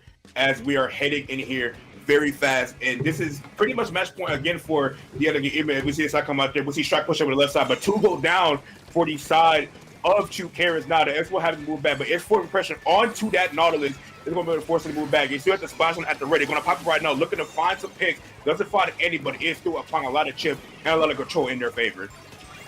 Absolutely, and Vapor just really utilizing that ability just to do chips. Like, you see that they get the little bit of damage that they got the Expo, and then they deliver the rest of it with that extra range, that final fist of the splashdown. And then they clear that first and checkpoint. And want to get that pushed even further. Yeah, indeed, they do clear the first checkpoint. They're getting find a lot of ping, a lot of chip. They're able to find 2 people go down. The Zero Shots come out here, and they're finally woken up. They're able to get that pick down, and it's 3 dead on the side of Elegant Emus. And so now they're almost at the cooler at the ready as well, and they're still fighting people on that top side. This game could be over quickly if they're not careful. It could be, and the tactical is going to get spawned on there. It's going to give Chewed Carrots those quick respawns as they are just continuing on the pressure. Splashdown come down. Can they keep it up? Can they keep on the aggression? Can they keep home the splats? It depends on how long they can. Elegant Emus still has a chance to come back into this game, able to stop the tower there at 17, but that is not a push to sneeze at all. So we'll see what happens here. Cactus here on the left side looking to find 2 down and below. He doesn't know they're there at the moment. Let's have Bazooka at the ready as well. And we see the knowledge here with the Inkstrom at the ready. We'll see if they find a pressure there. But they do find a pick onto the shot, onto the Class Blaster, I mean. Vapor dropping down here. We see Inkstrom going into mid, so they're going to force it to go to that left side. Knob is going to get picked up by this Nautilus, and that's not going to be enough there. And they do able to stop that push, maybe Elegant Emus. But Cornflower able to find a pick as well to keep it going, but it does get picked up there by the Clash Blaster, doing a lot of work. Doing so much work, trying to make sure that nothing can happen there, trying to just own everything. Strike now. They have the Zipcaster at the ready. They pop it up, looking at making some flanks with that arm, but they get taken out by a bomb of all things there. And now they get taken on. Nub now is also going to get taken out by the triple splashdown as Vapor holds on to that tower. 2 players left alive on the side of the Emus. And 2 Carrots, they just sail past there. They've already cleared through that checkpoint now, and they're in the final. They're in the home stretch. Vapor just holding on to that tower, and that will be game number 2, setting us into game 5. It could, the reverse sweep. We're close. It could happen. The reverse sweep is feasible, and it is getting ready to happen, and it is 2-2. This is match point for both these teams. Indeed, all these teams, they are so close to each other. They are touching each other. They are just, they're close. I could describe it a whole lot more intimately, but I think this might turn into a very different stream if I start doing that. But, you know, these two teams, like, they are, every game they played against each other, they are now 5-5 in terms of games played. No, not 5-5. I know, I'm wrong on that. I'm blanking. Indeed, and I ignore me. It was 5-5 earlier. No. No, it wasn't. Ignore me. I'm insane.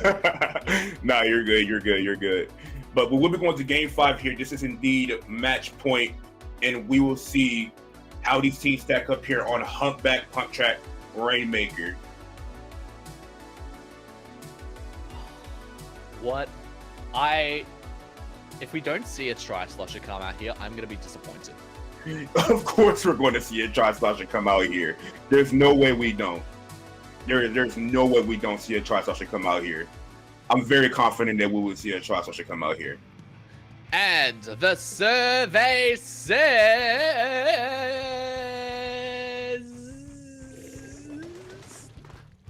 Tri-Slosher. Indeed, of course we see a Tri-Slosher. Oh, and another one! Another one. Both teams running a Tri-Slosher. This is game 5, folks. Winner go home. Winner of it all wins this entire tournament. Let's see what happens here. Who will take home the Creator Clash Royale? Just gonna see it already. Jude Carrot going 3 players down, but Jakore. Oh my god! Jakore making sure that they're not going down without a fight, as they just make sure the Elegant Emus gets wiped on out. Indeed, Striker on this is doing a lot of work. They're going to be able to get to that chip, but with that pressure, it's looking like they're going to get there. They are going to make it past that first checkpoint. A lot of chip being provided there by Vapor, and they are going to back up and respect it. They do have the Zuka at the ready, but if they can't get the Zuka out in time onto that Rainmaker, this might spell trouble, but they are able to indeed do that. Combination of the Zuka and the Tri-Slosher there is going to take on out that Rainmaker, but Vapor is there with the triple splashdown to make sure that kill can go into their favor. Striker, they're trying to find them, and they're being a little bit sneaky, but they're not gonna find much. Oh yes, they are.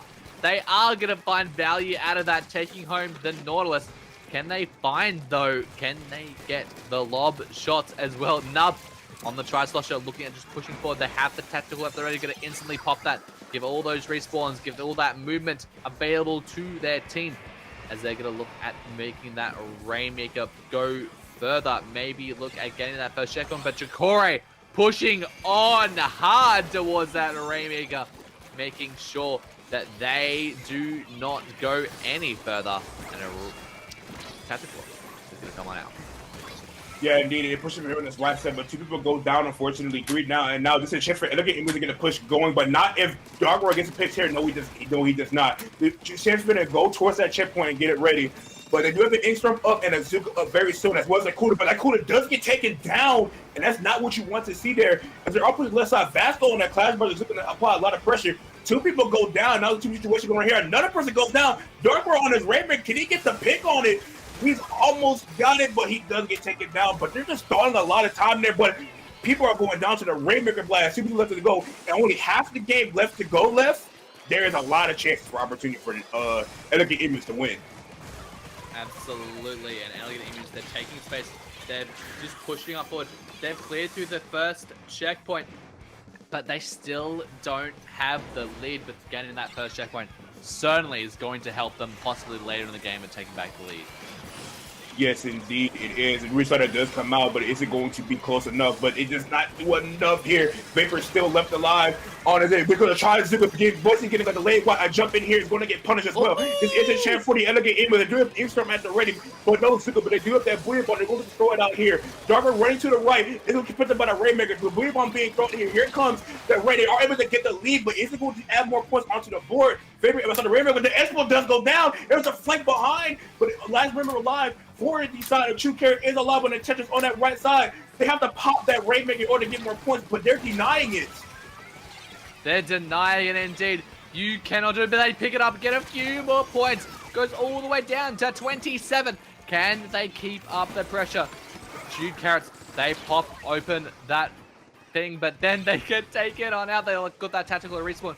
Vapor Fist on the Rainmaker opts to drop it on down, making sure that the Elegant Emus can't push that any further. Yes, indeed, man. They only have a few more seconds left to go here. A minute and a half left to go, but 3 people go down. Elegant Emus still in control. They're not giving up that Rainmaker whatsoever over to their opponents. No, they aren't. Booyah Bomb comes on out. Is that going to catch Vasco unawares? No, they do spot that. There's only a minute left onto the clock. It's still anyone's game now as the Rainmaker gets reset. 2 players are down on the side of the Emus. Rainmaker gets popped, and Jude Carrots looking for the counter push. They want the lead back into their favor. Indeed they do, but they don't have a lot of time left to go into this game. They got to get it quick, and they got to get possible. But they don't get the lead, and they're able to push it. Are they going to kill the Rainmaker? They get down to 3. All the way down to 3 they go. And now Elegant Emus don't have a lot of time left, only 20 seconds. Oh no! 20 seconds left on the clock, and the Rainmaker is stopped just shy of the pedestals. Now, Elegant Emus, they've got to get it all the way down to 2 points remaining in overtime, unless Strike can do something, but no, they get taken on out. Can they deliver? Can they take it home? Can they do it? But the jump ball splashdown, no, isn't going to stop that. Maybe the Super Chumps might do that little bit of extra damage, but the Strike, no, they get taken out. Cornflower keeps up the pressure. Dracora is in the corner. They get taken on out. Explosher eyeing off the Rainmaker. Can they stop it? But no, they get taken on out. And they will take home the game into their favor. Congratulations to the Jude Carrots. Congratulations. You are the winners of the Creator Clash Royale. And what a match that was. What a great way to end off that tournament. Just such great plays all around. So close to end it in overtime. Could you want it to end in any other way? I don't know about that. You know, so many splats, so many just sneaky pickups and goes, and that's just what you love to see. And, you know, getting that lead there, just giving them all the way down to 3 there, and then the overtime. What actually got them there? I couldn't manage to see. It was the, what was that? I couldn't. Was it Explosher? I think it might have been the Explosher that got them at the end. But that will allow Jude Carrots to take home game number 5 and take home the Creator Clash Royale. They're going to sit on that for a year until we rerun this again. But thank you, everyone, for tuning on into this event. It's been a blast putting this on for you, and I hope to see you again. It's dangerous to go alone. We'll be back next month. So if you're interested in playing a solo registration tournament open to anyone with multiple brackets based on your skill level, go nuts that. Just search IDGA. Just search off the dial on Google. You'll find it. It's very easy to find it. You just need to start the journey yourself. But thank you, everyone, for coming along. If you want to find me, you can find me at DJM907. If you want to find Stormy, who has disconnected, you can find them at StormySpan on Twitter. But thank you, everyone, for coming along. Don't forget to watch Squid Junction, which is starting in just a few moments. So, if you want to keep up your tournament watching, go there. But until next time, you've been on Off the Dial, and this has been the Creator Clash Royale.